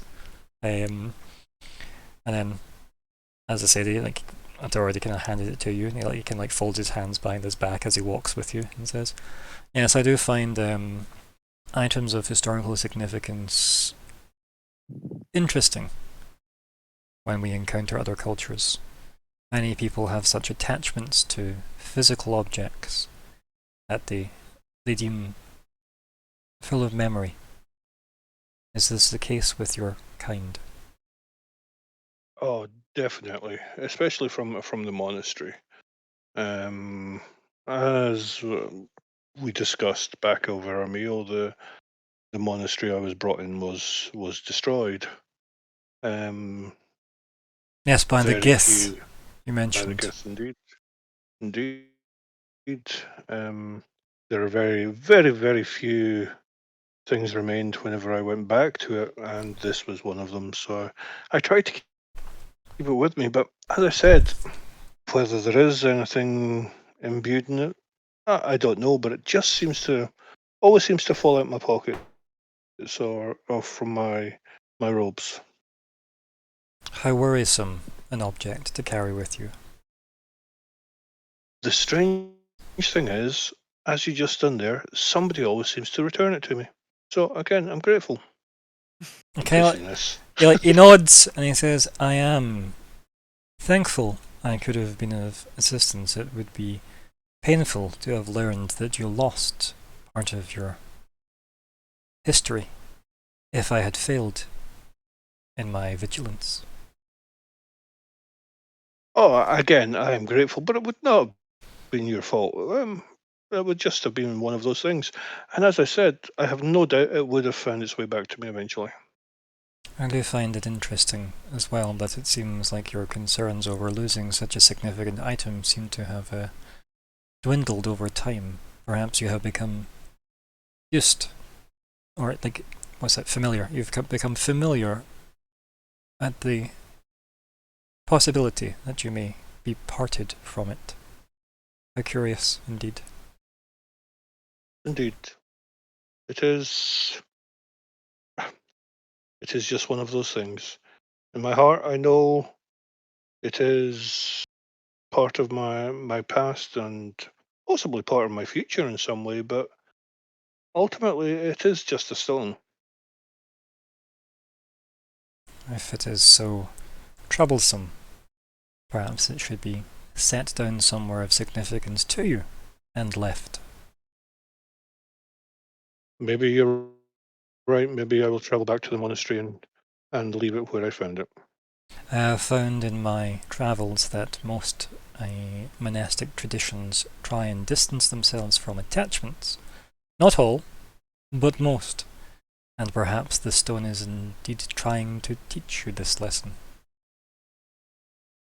This is something for the evening. I will meditate on. Maybe that's exactly what I should He do. like closes his eyes and like kind of nods his head reverently at that. As he like heads you and like before you know it you're at the kitchens. Oh God. Anything else you want to say to 10th before a cutscene? No, not at the present time. I don't know why you're so stressed when you're near. He's a lovely guy. Yeah, I'm trying not to think. I'm even in my own mind trying not to think. I'm just trying to bullshit this. Don't think of Clear this or your Stay mind, Puft. yeah. Yep, so good. I love that he gives me such a great opportunity to like fucking double edge everything I'm saying though. It's so fun. Yeah. Like even earlier when I was like, perhaps this prepare a meal for, you or your companions. The implied, threat and all that as well. So good. So yeah, you and him wander that way at least, and you just have some nice banter about the, I guess, absolutely bullshitted philosophy about a stone. It's good. I like it. It's good. Yeah. So meanwhile, Vanger, what do you do now that this has happened? I just sort of continue wandering vaguely the right direction. I love the idea that like, oh no, he was good while he lasted. Moving on. Listen. I'm a cat. I can't come back and get him. If I see anyone or anything, I'm just gonna like go brrr at them and then just walk on by. Okay. Yep. Yeah. Sorry. It's okay. You head round there now. Do you want to do like some kind of like perception check to make sure you're not being like observed when you get to That's like the probably place? a good area. Okay. Why's the cat sheet gone weird again? Sorry, bear with me. It doesn't want to extend out properly. I'm going to close it and open it. Yeah. Right, Sometimes here it we can be Character junk. sheet. So, Perception. Yeah. Could I use my very keen sense of Sure. smell? I would let you know if there was something like Baru smelling nearby, right? That's not what I meant to do. Let me. And just you've met put at least two Baru by name and many more by passing. So Yeah. Yeah. That's a 22. yeah, it feels like you're alone, right? From what you can tell. Yeah. Yeah. Yep. Just have a sort of very, very quick nosy around. They're obviously like and then- familiar smells because this area is familiar to you, right? Insofar as it's one of the more interesting areas you've been taken to. But Yeah. besides that, And I that's spent time. And then I will re-invangerify. Yep. Yep. Form of dwarf. Well, that was right. Oh well. And I'll look at the door again, and I'll try and figure out how I'm going to do this. Roll Arcana. I shall. Yes, It's not great, Ryan. you're correct. You move the crystals around, and you look at the door expectantly. Nothing happens.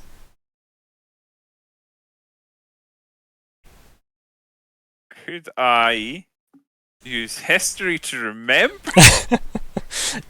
So the roll that you made initially to kind of watch the sequence Yeah, it would be what I would is remember. yeah. So that is what you're doing. Your Arcana was to try and apply it to the door. Yeah. And sadly not. It does not seem to be like your perception checks let me make DCs.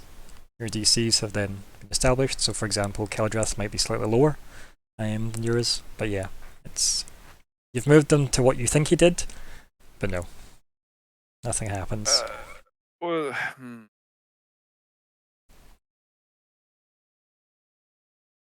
let me see.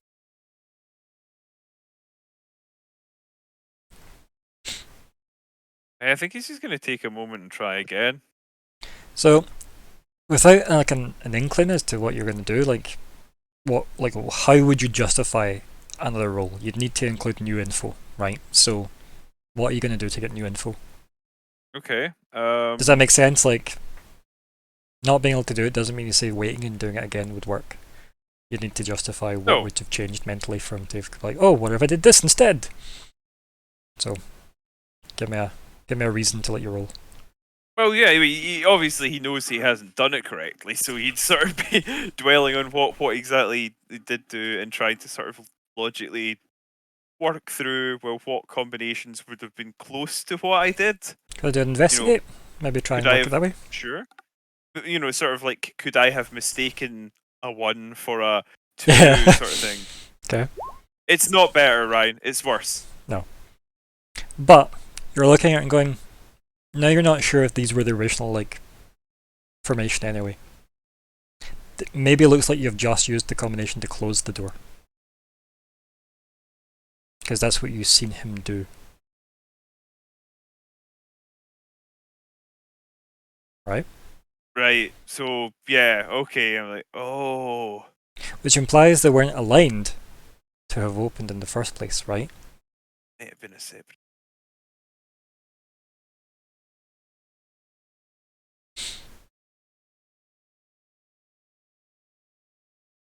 Scratch my beard and player agency moment. Mhm.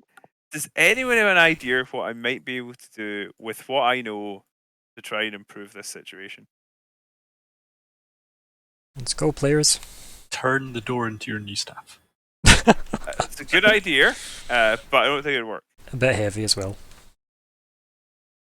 Not wouldn't. Well, I'm out of ideas. The only thing I would suggest would be just simply taking a pot shot and just reversing what you've done. Just literally, like, hopefully randomly, like, type in. Well, yeah. I mean, Mhm. if it's more of a pattern than a code, if you think about it that way, that Mhm. would make sense. Like, yeah, this is the pattern for in, so that's the pattern for out, etc., or vice versa. Sure. That does make a degree of sense. Yeah. Yeah, so you want to just, like, flip all the crystals the other way? I am gonna try that. Sure, yeah. You do that, and the door opens. Thanks. That's a good thought. What- that did not even occur to me. What that tells you is the crystals were already set in the Mhm. open position. Right. Which is weird because the door was closed. So that means somebody shut it from the inside. Yes. Presumably. Okay, I'll step on in and try and shut it behind myself. Okay, so you turn around and you look at it, and the crystals seem to be in the closed position. Ha! I flip them to open. Okay, nothing happens. I flip them back to closed. The door closes. I look at it for a second. Not as sophisticated as I thought. I love that you're saying it from like a, now that I've worked out how it works, it's really quite simple. It's more of a, that's needlessly footery. I I could have done that much more intuitively. So I'll take a look around and see who's inside. So you want to go like a wander through the library stacks, as it were? Yeah, assuming there is someone inside and it's not just something that I'm failing to consider, but it sounds like there very well could be. Yeah, so you go wander through there. While that's happening, Fleabite. Play bites. Gonna give me an athletics roll. Nice. So you complete your leg of the journey. You get up to that balcony, the Dinothorium. Yeah. And is that door? Is that like an open archway, or Yeah, is that a massive, big open archway. Yeah. Yep. then definitely want to keep an eye, see if there's anyone there. Give me a perception.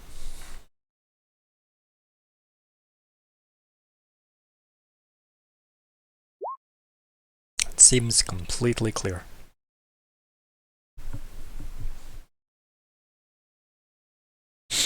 Then, Fleabite can't believe his luck. Why would anyone need to be up here? And I feel like the threshold for being able to see Baru wouldn't be that low.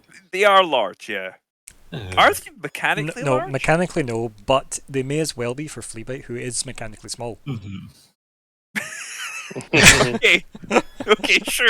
That's how vision works, relatively. Well, no, it is actually how D&D's vision works because I know. yeah, It's it's so insane. dumb. Yep, medium creatures block Fleabite's view. So yep. It's fine. Yep, and Baru are medium creatures, but their carrying capacity counts as large creatures for the purposes of that. I think they have strong build. Yeah, and for shoving Yeah. things. But yeah, so I take it would be fairly obvious. There's not any other easy like balconies here. No. Yeah, like No. this is the Yeah. best way. Yeah, this is the way in. Yeah, unless you want to break in windows that are higher up. We may come to that, but for the moment. And there are like windows and rooms and stuff that you can clearly tell are like all up over this. This does seem to be like big enough that it houses rooms and stuff in it. Mhm. Like you can tell very little space is wasted in Varys for obvious reasons. There's very little space, full stop. Well, as stealthily as I can, I shall try and enter the Denethorium. Yes. So do you want to give me a stealth?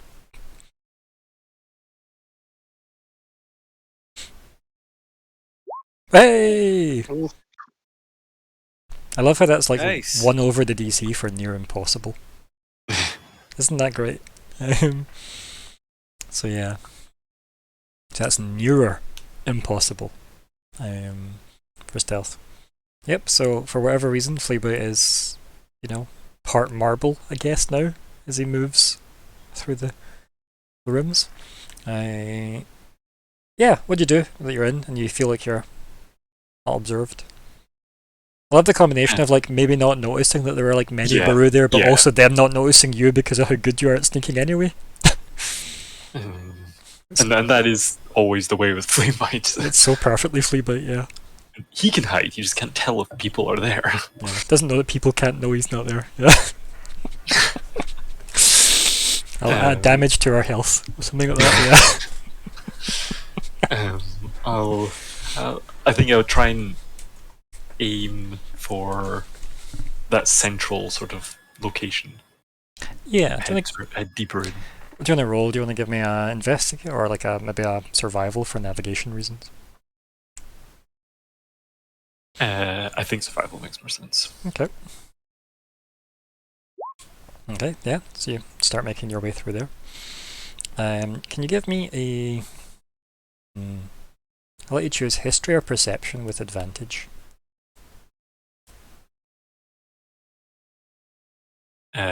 Means much the same. Is this for like the layout? No, this is just to see if you recognize something. Oh no, that's not quite the same. Then I'll go perception. Okay. I like to think that the 16 was perception and the 15 was history with my -1. Yep. And yeah, as you're like moving through, some of the architecture in here seems Genasi. Like very distinctly Genasi. So much so that Genasi all the way Fleabite down. notices.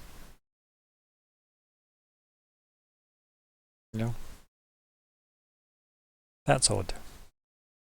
Interesting. The temple was Genasi, wasn't it?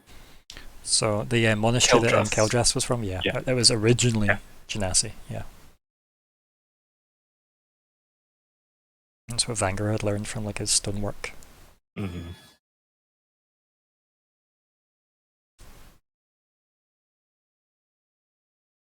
So, Yeah. Well then, yeah, that's interesting. but it does seem to like this isn't like the same kind of structure. There's like a clear cut. You've went from Baru Right. Yeah. to So now I'm Genasi. Yeah. in the old section. Yeah. Which is, yeah, as I say, distinct enough that you're like, huh. Noted. Yeah. And then yeah, you can find your way down to clearly big stone-looking doors. But more like actually big, just chunks of stone. Mm. does this sort of line up with where it would be below the Yeah, like spire? it's your best guess, right? With the 15, this is either Yeah. like the king's bedroom or it's going to be that room you're in. Here's hoping now. Hopefully that gets wrapped up in more royalty bullshit. Yeah. Are you? No. You sneak in and just go meow. Yeah. So is the door? I mean, is it? I'm guessing it's closed. Big stone door is closed. Yeah. Um, You up and give it a big Yeah. shove if you want. well, I think I'd go up and just like place my ear on it and try and hear anything on the other side. Okay. Yep. Like as you do that, like dust from the door like falls down, maybe like annoyingly into your ear and stuff like that. Like it's the door itself isn't obviously. It's clearly old, very very old, and like maybe like the ornate carvings on the outside of it are like clearly like quite worn down. So even just going up and like brushing against it like dislodges a lot of debris. So there's now just like a pile of dust between you and the door now. And obviously probably covered half of you in it as well by leaning up against it. The stonework was cool to the touch. Besides that, nothing. Just a cold stone door. Then insight/investigate. Does it look like it's gonna like collapse if I try and open it? You can investigate that if you want, I think. Yeah, you can try and investigate that. That's stupid. It's okay. 16 still pretty reasonable. Mhm. You think if you're careful enough, yeah. Or if it's stubborn enough and you're strong enough, you could get through it. Right? You're maybe thinking back to your stronger party members that you have had, going, they could probably get through this door without too much grief given the state of the stonework. So it kind of works. It's almost like a double-edged, Yeah. So it might collapse if I try and open it properly. Yeah, if you're careful enough, you might be able to get it open. But if you're like, if you try and force it open, it's maybe going to collapse. Okay. Then I guess Fleabite will carefully at first try and open it. Trying to get my athletics. Is this if I roll too high? No. Imagine it was like if you got like over a 15, you've just volleyed the door open because it was made of paper or some shit like that. That'd be so Is sucky. this another? How did I miss another crit? I didn't even notice that. The crit wasn't It valid, wasn't it a was the real. 16. Yeah. Oh, was it right? Okay, that's why I missed it. Oh, Yeah. okay. But yeah, so yeah, like you start to like move the door open. It is not quiet. This process is not quiet at all. So after you move it like a couple of like, maybe like an inch or two, you're still willing to like move it and you can hear like the grating of stone on stone.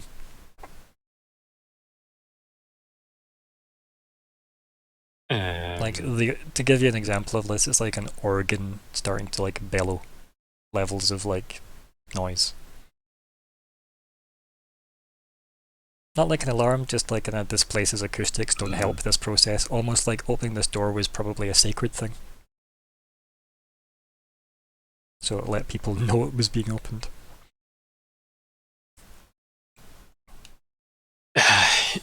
Imagine as if you're 31 and stealth just dwindled down to like a 22 or something. Like do. Damn it. I think in for a penny. I'll go for it. Yep, so you can keep opening the door. Yep. Can I open it to the point that you could get through? Through would be a squeeze even for a small creature? Yes, that's fine. Yeah. So it makes that awful like bellowing noise. And then like you can like squeeze through, dislodging more dust from the stone or loose stone, and then you slip inside. Close the door behind you, or do you leave it ajar? Well, you can climb out, right? Mm-hmm. Assuming this isn't the king's bedroom you're in. Yes, I'm just thinking that is closing it going to cause more noise? Probably. More likely just to draw people, or are people already coming and are they going to see open door? Mm-hmm. It's great, isn't it? Catch 22s all around everybody. What would you rather do? Have people maybe come and see a door open, or have people come because the door was closed but now is closed, but they'll probably see this like the loose stone on the floor? I think just leave it. Okay, that's fine. Yeah. Because either way, if it's that loud, then I'll probably hear people open it further. Like a brew will have to open quite a lot to get through. A brew will not be able to squeeze through like you did. Yeah, exactly. Yeah. Okay. If that's the case, then we have a interesting guest at the other side of the door when you get through. You maybe like do that thing where you like squeeze through, look at the door, you debate in your head whether or not you're going to keep the door open or not, and you kind of like dismiss the thought and happily leave it open. And then, yep, likewise you get in and Cynthia standing there, smiling at you and says, "Good work. I can't believe you found it." She puts like her hands on her hips and looks into the chamber. Like her voice does that echoey carrying thing because of how big the chamber happens to be. And then let's zoom out and move us to the screen.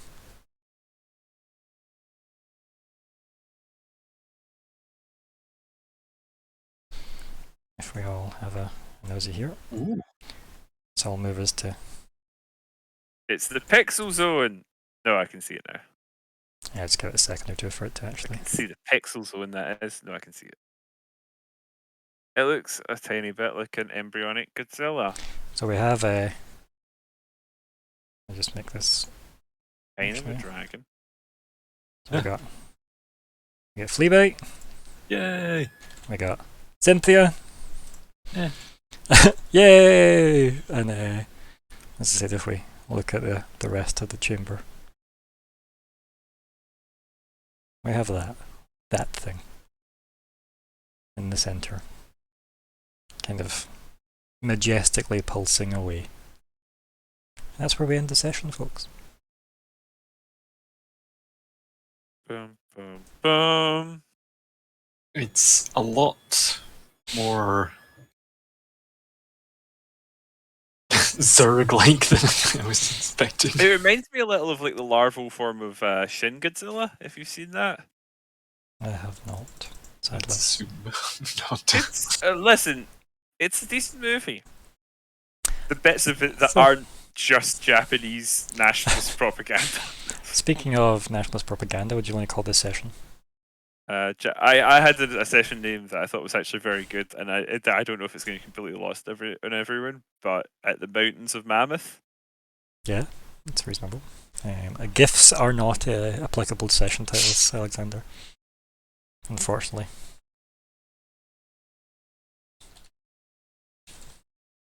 Any actual suggestions? At the Mountains of Mammoth, I don't get the reference if it is one, but do you think it's appropriate-ish?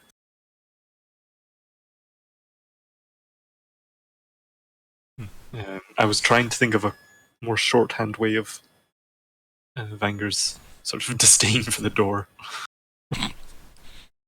I don't know how what crystal puzzle lock door board. Yeah, how you getting that in?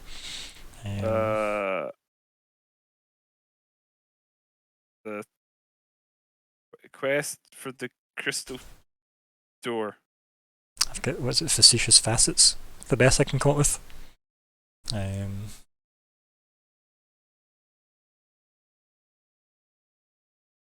Another when one window doesn't open, another door closes. No, when one door opens, another also opens. I don't know. I actually like At the Mountains of Mammoth because it's a reference to At the Mountains of Madness, but also with Mammoth because they're elephant people. But because I was getting into the bit where he was going further down and he was finding like the remnants of an even more ancient civilization. Mm-hmm. That's the sort of thing I was going for, so I thought it was quite witty. But I admit, it's not my best work.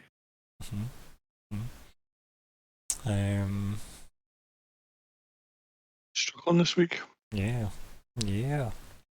So let's review what happened. You started in the library, and Fleabite started on top of the mountain, or at least this city, and then snuck into like a big chamber that seems to be the egg chamber. Definitely seems to be that.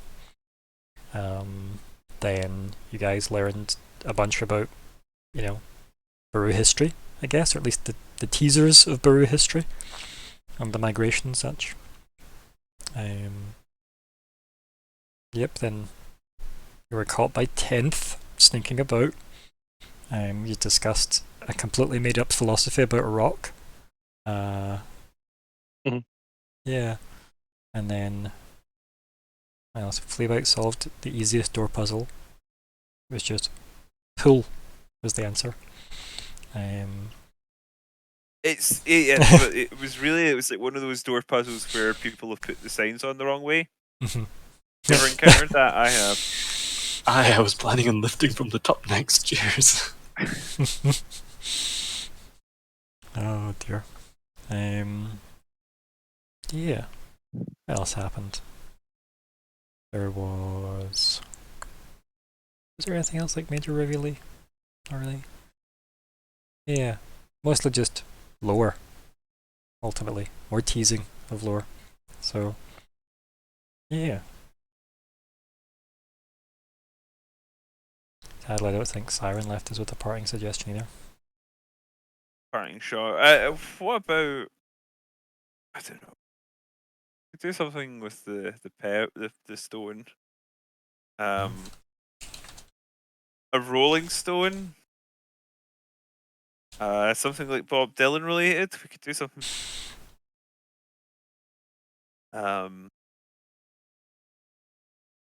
So you could do this, which is foreshadowing the next part of the so if you get rid of the egg, because that's the implied part, the fate awaits. Oh my god! What I have you come might up have with? another good one. Bear Let's go with me for a it. second. It just looks like Kate-scapades though, not cat-scapades.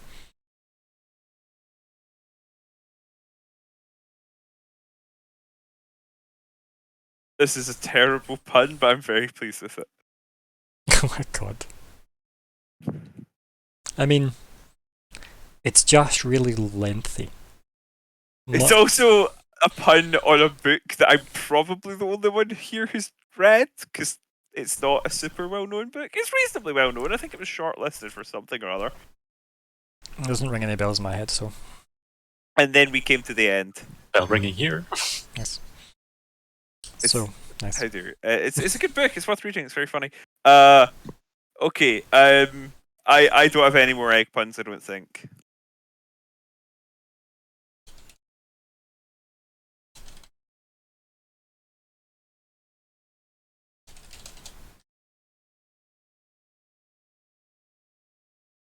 Yes. Libraries and deceptions. It's always great when somebody's bullshitting, then the GM has to call for a deception and go, oh really? And it's like, what did you think was gonna happen here? It's so good. I thought if I merely lied, I would have. You mean I didn't convince you, the GM? Yeah, I'm trying to think. I believe it's true. That's the way Fleabite works, isn't it? It's like object permanence is optional here. Unless To be it's honest, special. Fleabite is better at lying than he is at trying to convince someone of things. That seems fair. Learning what motivates people versus getting them to actually agree with you. Yeah. Is there something that encapsulates all of this? There must be something that encapsulates this, because.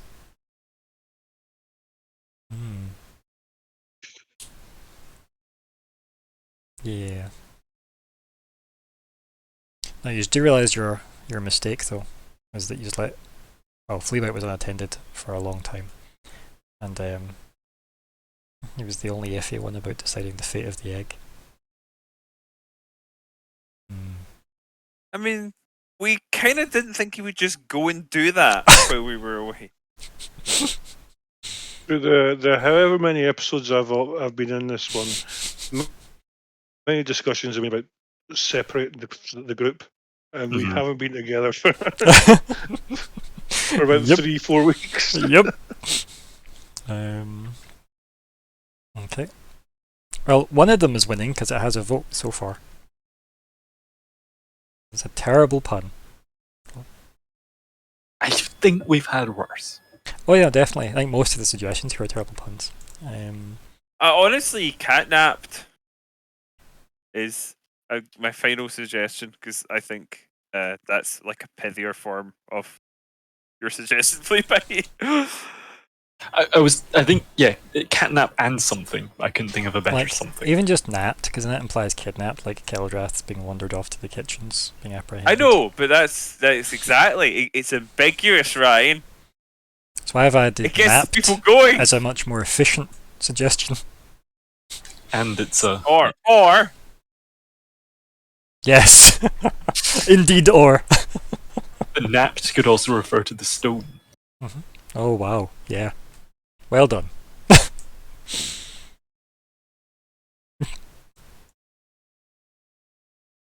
Does that mean you're changing your vote? Or are you sticking with yours? Yeah, I'm going to go with that one as well. Okay. Perfect. Yes. I'm gonna do a filthy self vote, but the battle is lost. Okay, yeah. We'll just compound that battle. An excellent discovery. I wonder what happened in this episode according to that. Exactly. It does Mhm. reveal what happened. Too spoiler heavy. I don't have genuine objections, so I'm just being a dick. Okay. So, moving swiftly on, goals. So, did we Yeah. free the Baru from the Illithid? Not as of yet. Have we Not until decided? it's done him. Excuse me. Yep. Yep. Have we decided the fate of the dragon egg? Nope. I think it's about to be taken out of our hands. Mhm. And we stopped the death Cynthia predicted it. Why haven't we made find the egg one of the goals? It was one of mine. Defeat Menglod? Nope. Secure a safe exit from mountain? Nope. Okay. Fleabite, have you done your personal goal, which was convince Vanger that his will to avoid cold-blooded violence will lead to worse consequences? I've not, but I am going to keep it because... Because it's easier. Well, no, I kind of... I do kind of wonder about having just an Order 66 on the Illithid, and I feel like Vanger's going to object, and so that's going to tie in. Okay, so that's like step one of your plan. Yeah. We'll see. No, Vanger was pretty happy to like throw whatever shit under the bus, right? Or under the coach, as it were. So, yeah. That's not quite. There was nuance to it, yes, but I'm just trying to give like Alexander justification that he doesn't need to have a stepping stone for his goal. Stepping stone's quite a good suggestion for last, as well. Alas. So yeah. Closing time. Or that. It's Mhm. not appropriate at all, actually. Closing time. Oh, the door is closed. So yeah. So Alexander, are you keeping that, or are you gonna skip further into your goal line or your outcome? What you after? Because surely it's acquire egg, make omelette. Yeah, I was just thinking, is there something egg-related? I don't know, those crystals around the egg look pretty good too. Yeah, giant crystals. Yeah.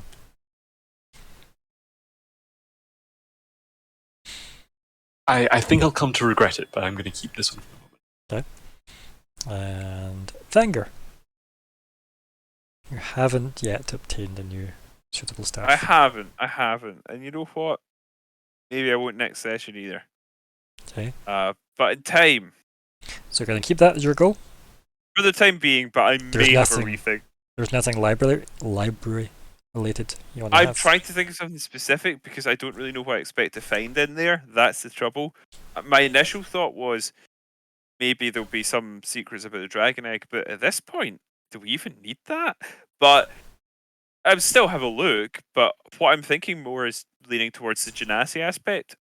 Vanger doesn't know it, but obviously it's hard for me to get it out of my head that now that I'm aware there are Genasi foundations. Yeah. And Yep. I'm beginning to wonder if they built this thing around like a dragon nesting ground because, well, where else would a dragon nest, right? Exactly. And if then after the fall of Genasi, the Baru simply built back up around the same area. So I think in my head I'm going to sort of focus towards that direction, which makes sense because Primordial being a language I read anyway, Elemental language that fits. hmm Um, So what about and something I about can't learning read- to? I was going to say you'll need to find a way to translate the works. So why don't you? You could have a goal based on that, I suppose, if you wanted. Yeah. Didn't you say you probably had some stuff in? So they said that obviously the crystals that they store, obviously the Yeah. stuff they're trying to preserve will all be written for the Baru to read. Yeah. But it's not to say the stuff that they copied it from, if they still have the originals of it, Yeah. that'll obviously be in its original form, right? But whether or not they've kept that stuff, you'd need to maybe that's something you can find out in the library. Like I Yeah. said, the library Okay, is big. that's the sort of thing I'd be looking into. Now, obviously, I'm not going to be able to handle anything that's draconic, but maybe if I was able to spot it, which I think I probably would be able to. And also just legitimately take it back to Kildrath, right? That's what I was thinking. Yeah. Yeah. Mm-hmm. His store will probably have long since run out by then, or he'll have eaten a tadpole. But Well, he needs to activate the stone, and it'll give him an hour of reading. right? Okay. Yeah, it's essentially comprehend Boy, language. been eaten. It's essentially that for like an hour. That's what the stone does. But yeah, what would you like your kind of gains to be from your library excursion then? I would like. Well, I'd like to sort of learn what the relationship is between the sort of the fall of Genasi, How would you start then? Maroon moving I was here, going to say, why don't you just, if we can keep it, investigate. just say, learn the reason the Genasi fell. Is it good enough? Right? You can have, I don't want to get too bogged down this into... one for now, then, right? The reason I'm trying to say and this put is I in- don't want to go back to the Tachyoptera connection problem that we had last time, where it just grew and grew and grew. The more you learned. reasons for fall of the Genasi. Is that how it's spelled, Ryan? One S, but that's fine. I'll edit the S, as they say in the business. There we go. They don't say that in the business. Yeah. That's good, yeah. Right, and Keldrath. I've not awakened the dragon yet, No, definitely not. but pseudo-contextually changing it. you almost did by punching the Illithid, so just a swift We'll uppercut. find out. Depends if the stun works. I can run away then. Wasn't Yeah. me. There's somebody behind you. Proper schoolyard tactics, yeah. But you're happy with Awaken the Dragon still, yeah? Yes, still happy with that, yeah. Okay, perfect, yep. Job. I Nuggles. think that was likely to happen somehow. Yeah. It just depends if he's wanting to remove this egg before it hatches or not, right? Or if Fleabite even lets it get that far, as he's trying to mouth the egg, like some kind of snake wannabe. Well, thankfully we have Cynthia by his side. Yeah, I wonder why she's there, Fleabite. The morally ambiguous angel in his shoulder. Both encouraging and holding him back. Yeah. Anyway, that's our goals for now, right? Hopefully we'll get some XP raked in for next time, whenever that happens. And wrap up chat. Why don't you start us off, Vanger? I knew you'd say that, and you know how I knew it? I didn't, but I guessed somehow. Nice. I do sometimes will like to start with begin- you because I usually end with you for my wrap up chat, so I try and start with you I sometimes. wonder why. Yeah, so it was a bit of a weird one. Because I think we were kind of not quite stuck on it. Like, I wouldn't call it film paralysis because we sort of got ourselves together, but there was definitely a lot of the session that was kind of dedicated to a little bit of, working out and a little bit of second guessing, and we definitely. I felt like we kind of got hung up on anticipating problems, which, and not wrongly, because problems did go ahead and arise. So that was it was a bit of a like I think we were all sort of adjusting to. Obviously, we're permanently, it seems, down a man, and kind of just say Eldris will be missed. So the dynamics maybe like a little shifted now. Although he wasn't there last session. And also, we're kind of in an odd situation for our characters. Any characters, it would be an odd situation for, because of the dynamic with the brew, where they're quite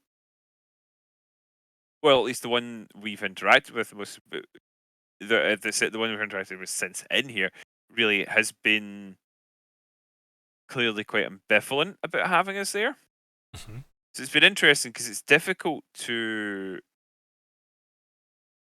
know like how far can we push this? How far can we go with this line of questioning? And we got to a point quite quickly that just shut them down. Mm-hmm. And then also sort of like navigating the palace. It's not necessarily.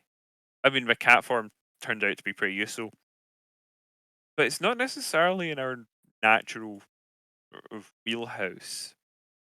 It's Heldrath, not necessarily the sneakiest guy in the world.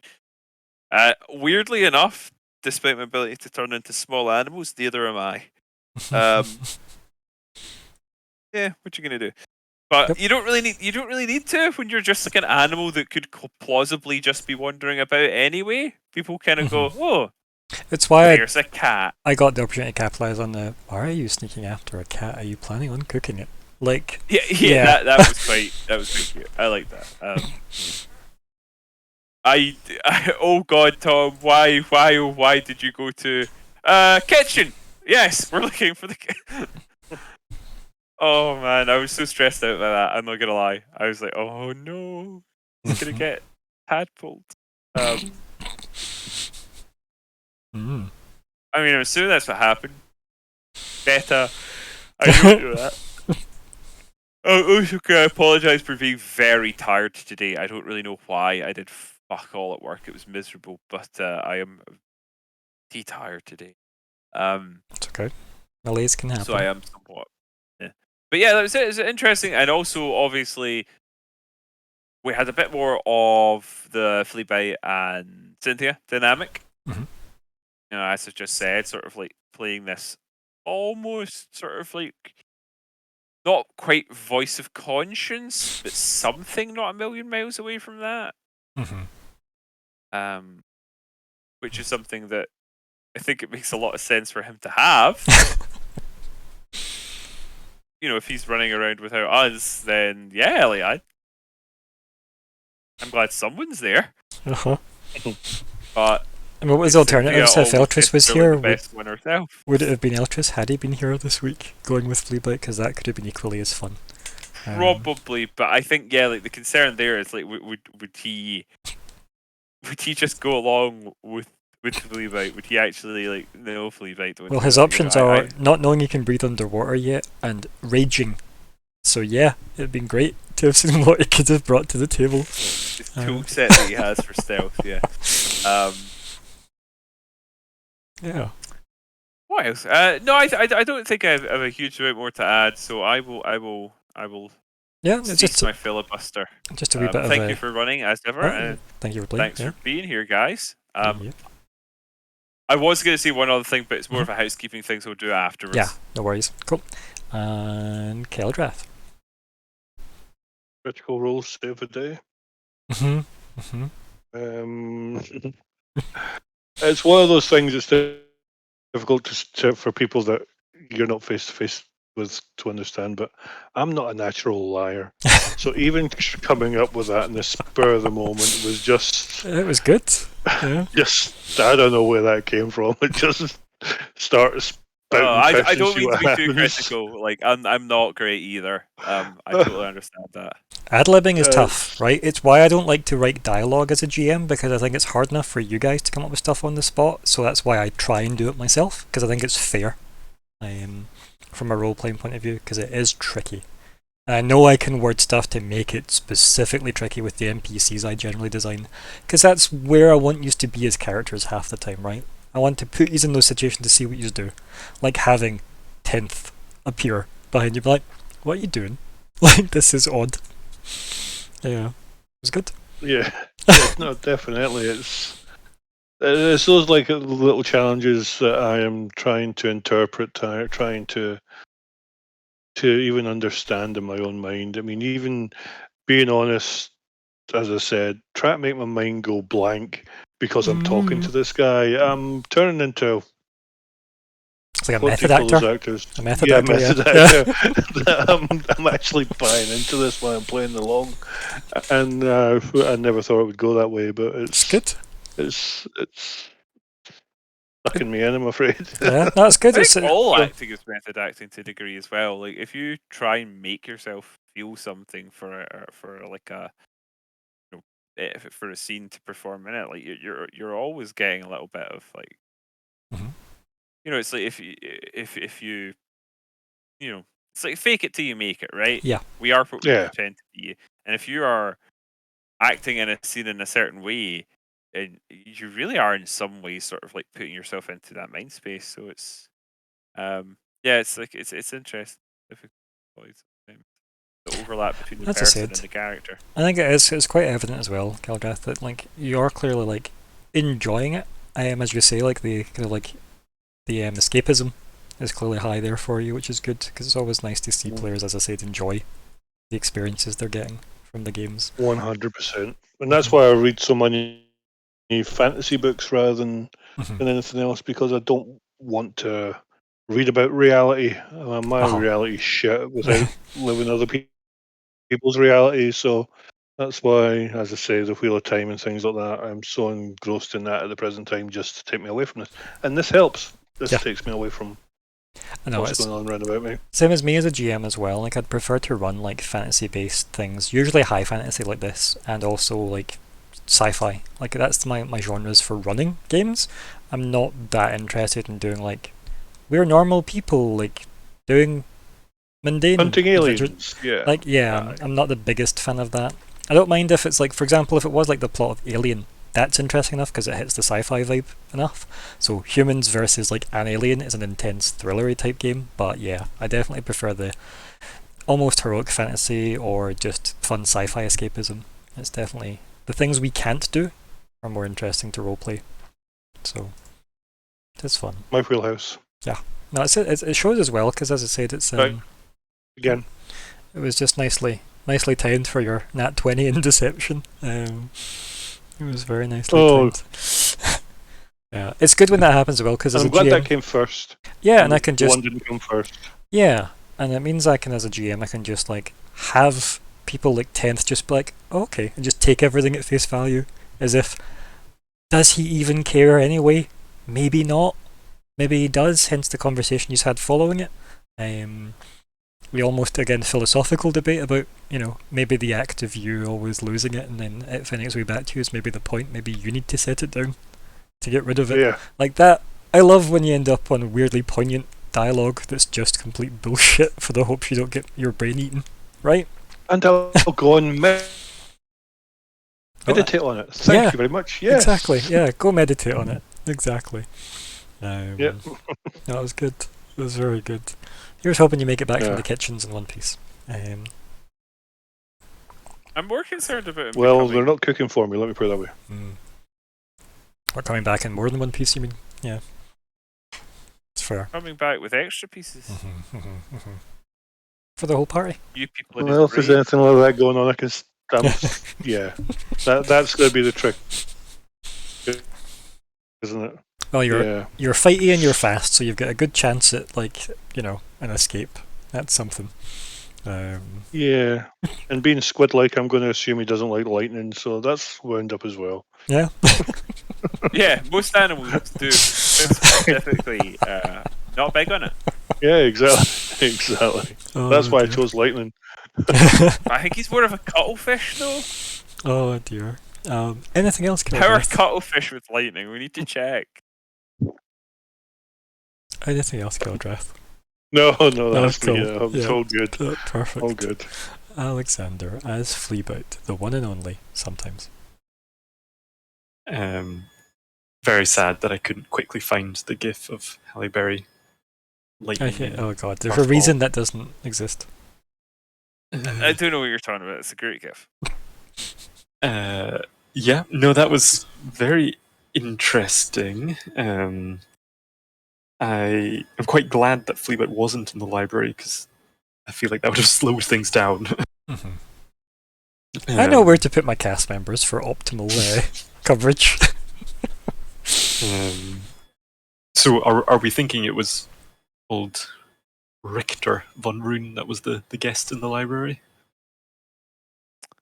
Ooh, In that's my interesting mind, option. yes, that's Yeah. exactly what I was thinking, and that's what I was trying to say. It's either going to be Sylvia or it's going to be him. You And know, My honestly, instinct is like, because I've had less interaction with him than you have, I think that's why my mind didn't go there. I kind of don't know who I expect. To be honest, I'm not sure at all that I even have a specific. Maybe. Although now that I properly think about it, I'm not sure if he. I think he did say he had never been to I Barrow. think the reason that I doubt it is possibly because he didn't just come here and do this by himself. Mhm. but again, that conversation around we let somebody in and it went badly. Would they let him back in? Oh no, that's who I'm meaning. The first time. Yeah. Like that's who that was. All who I right, referred to. right, yeah. Yeah, but I think Not- that's not I think that's the impression that I like. So to iron out that entire conversation, suspect one, Richter von Rune, and then maybe he doesn't want to come back because, well, it went badly, assumedly. That's a reasonable assumption. Yeah, he does also like have an airship, so we know that the mountain isn't exactly going to be that much of an issue for him, right? And he knew how to get there, or Yep. it was within. It was He very ga- reasonable that you'd be he- able to find that out. I mean, he gave the map psychically to Alvin, so yeah, Alvin would always I know the thought way you to Barris. I thought he got that from the library though. From where exactly in the library? Well, yes, from The Book of Von Rune. the Book of Unwritten. So that's what I'm saying. He definitely has the access to that information. Okay, yeah. Mhm. That's a fair So- point. I forgot that. Mm-hmm. But I don't think it's him this time. No, Okay. no, I have no stake on who's theirs. No. I kind of wonder if it might not be Tanan. Imagine. I just You're have a feeling that fuck is going to turn up again. Just skulking Yes. around. I was Is this paid for your- 10 episodes, so I'll be in 10 episodes, damn it. Your ploy to get Altris back is just have Sarah. It's just Sarah. I should Yep. have said that. That might have worked. We say her name enough, we'll summon Tom again. Yeah. Oh dear. But yeah, no, that was all very interesting. Any thoughts on obviously you spent a bit of time discussing the 50 years ago timeline and the before that with the the Genasi fall and the migration of the Baru. Yeah, to me, it definitely sounds like the Baru have something to do with the disappearing of the Genasi. That sounds that there's a Well, is that guilty what conscience you in there interpreted somewhere. that, oh, we didn't want to go the same way is because they know intimately what it was because they're responsible. And you get that impression from how much he clammed up, right? They do know something, if not all of it, they definitely know something, right? Because he immediately clammed up and went, "Oh, I've said far too much." Yeah, that's good. Obviously, there is that weird coincidence between, Cynthia's death. Sorry, Ryan. Sorry. Wait, hold on. Okay. That weird coincidence. Yes. Coincidence. Yes. Sorry, You I'm dislike calling the you out word? in that one. Yes, that weird coincidence. Ah. Mhm. It But that is, isn't that? Oh, I know that's the root of the word. That's what it came from. No, It was, isn't that a distinct meaning? no, it's literally what the word is. Coincidence means like things coinciding, but like it's Yeah, just but something weird to hear is a anyone use it. coincidence, and things coincide. Those are two distinct words. So, without getting caught up in this wonderful conversation, But the coincidence the would be the weird, coincidence of two things. the weird coincidence, as I'm gonna stick to my guns, wrong or not, I'm gonna stick to my guns because I've said it, so I'll commit, like a great GM. The Cynthia's death, disappearance of dragons, old Tatooine disaster. Yeah, I knew about the disaster and the migration, but Mhm. I did not know that it was the same time. Thereabouts, yeah. It's vague to say because Yeah. calendars are awful to keep. Close enough that Mhm. it would be linked. And the fact that it's in an RP means it's either totally relevant or a complete red herring, right? Chekhov's disaster. Yes. So that was interesting. I hadn't. That probably has come up before, and I hadn't appreciated it. The timeline for the Von Rune fighting the dragons has come up, yes, but it was far enough past. I think when we'd lost, it came up a few times. I think the Book of Von Rune had said it, and then obviously, I think it's been mentioned a few times before. Like I want to say even Abtag mentioned it, or at least Cynthia around that timeline. Like the Cynthia's death preceding the loss of the dragons by Von Rune 50 years ago. That was all intact for me. It was just linking it to the turtles. Yeah, and it's just because obviously that was the Cognac's backstory. It might not have been super like obvious to link, right? So, and specifically with Cognac's backstory, that he's not with the migration. No. As I said, a lot of the young and the eggs of the turtles were sold off. But turtles don't live long. 50 years, in fact. Yeah, so none of them that were there will be able to tell us about it, really. Nope, just the ones they chose to keep. Right? The ones that I assume would learn their history, assuming it was taught to them right. So, yeah. That was distinctly Cognac wanted to be at the end of his lifespan. So yeah, the joys of turtles living 50 years, give or take. Yeah. Anything else? I am very smug about the 31 stealth. Yeah. That is ridiculous. Yep. It's nice when it follows a 10 perception, isn't it? Yeah. You're like, I don't see anybody. This couldn't possibly got a 31 stealth. I'd probably have managed to hide. Just climbing over Baru as if they're furniture. Them not noticing. Yeah. That's pretty damn good. And yeah, that being Genasi architecture is very interesting. And the door, I was like, oh no. But I feel like I do stick with my decision that closing it would have been time consuming, and if they didn't know or already know I was there or someone's there, then they definitely would then either way. Yeah, making noise is not great, just in general. So you're banking on the chance that you've went unnoticed so far.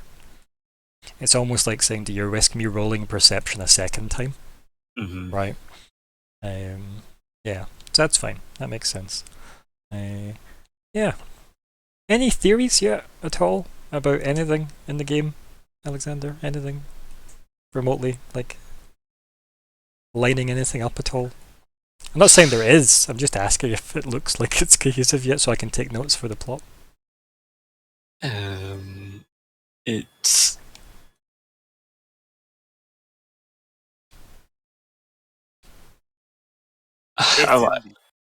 What was that called? I was just saying, I agree. I see. I'm not sure. Not enough that I can really indicate where I feel like it's going. But think of the smugness if you get that right here. I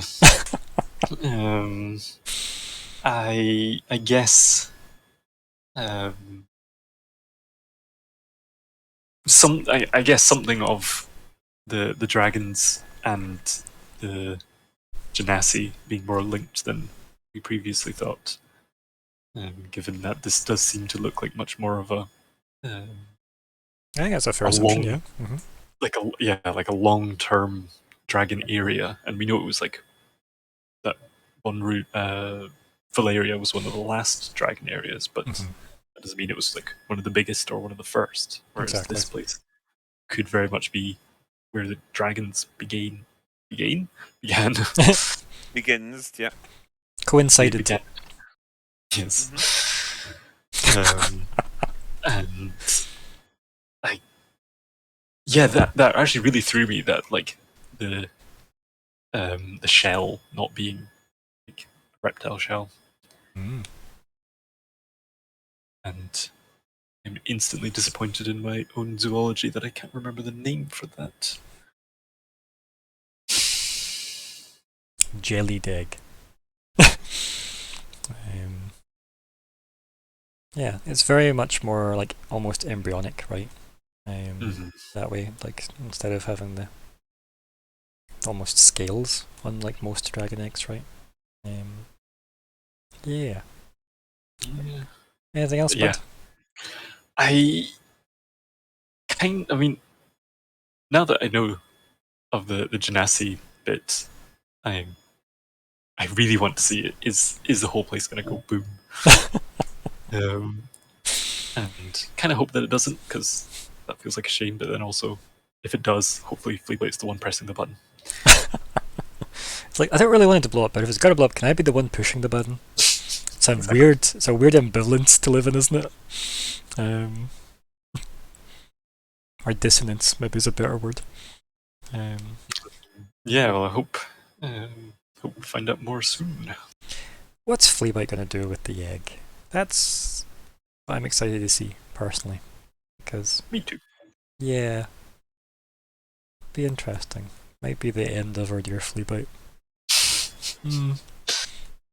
Because we know what Cynthia wants. So, yeah. But this is where Cynthia turns into a stale Hamalicia. Yeah. The whole time, the long game, that harmless NPC in charge of the council in Little Bellinor, secretly Cynthia the whole time. Yep. Imagine that. It's in fact actually the parent of one of those students that got killed. Out for revenge on the last surviving member of the expedition. That does. I was, if Fleabite ended up in the library, I was going to maybe look just to see if there's anything about what's the name called? Tink's old teacher. Oh yeah, I can never remember her name immediately. Antonia Starling. Starling, that's it. That was going to be a plan. I don't Yeah. have any way of trying to get Banger to do that, Mhm. but It's. Yeah. I mean, Yeah. it would be interesting to see how we could do that. Can you look up without this any person you context. don't know? Yeah. Also, just like, can you look up details about this person you don't know? Hopefully her name stands out. In a language you don't. I mean, I think Fleabite can show you like a rough image of her, because I think you've seen an image of her. Well, didn't she speak to us in the book? Like maybe. I think you saw her in the book. I'd need to go back and watch to see exactly what I'd said there, because that's been so long ago. Yeah, I think she was the form the book took. Yeah, I'd need to go back. I don't actually remember that. I just feel like Von Rune was mostly the form the book took, from what I remember, but I could be wrong. That was, who even knows how many sessions ago. That was in the 8-session day. Yeah. In which weirdly didn't feel like that weird now, looking back. But yes. Anything else? Nope. Looking forward to how it turns out. Me too. Could this be the end of the world? Who knows? Bit Challenge exciting today. accepted. As we know it. Yeah, it'd be exciting. Yeah, thank you all for playing. Thank you everybody that watched. Thank you to Siren as per usual as well. And hopefully we'll be back not too long. It's going to be at least 2 weeks from what I know. But we'll be back when we're back. Goodbye, everybody. Bye. No.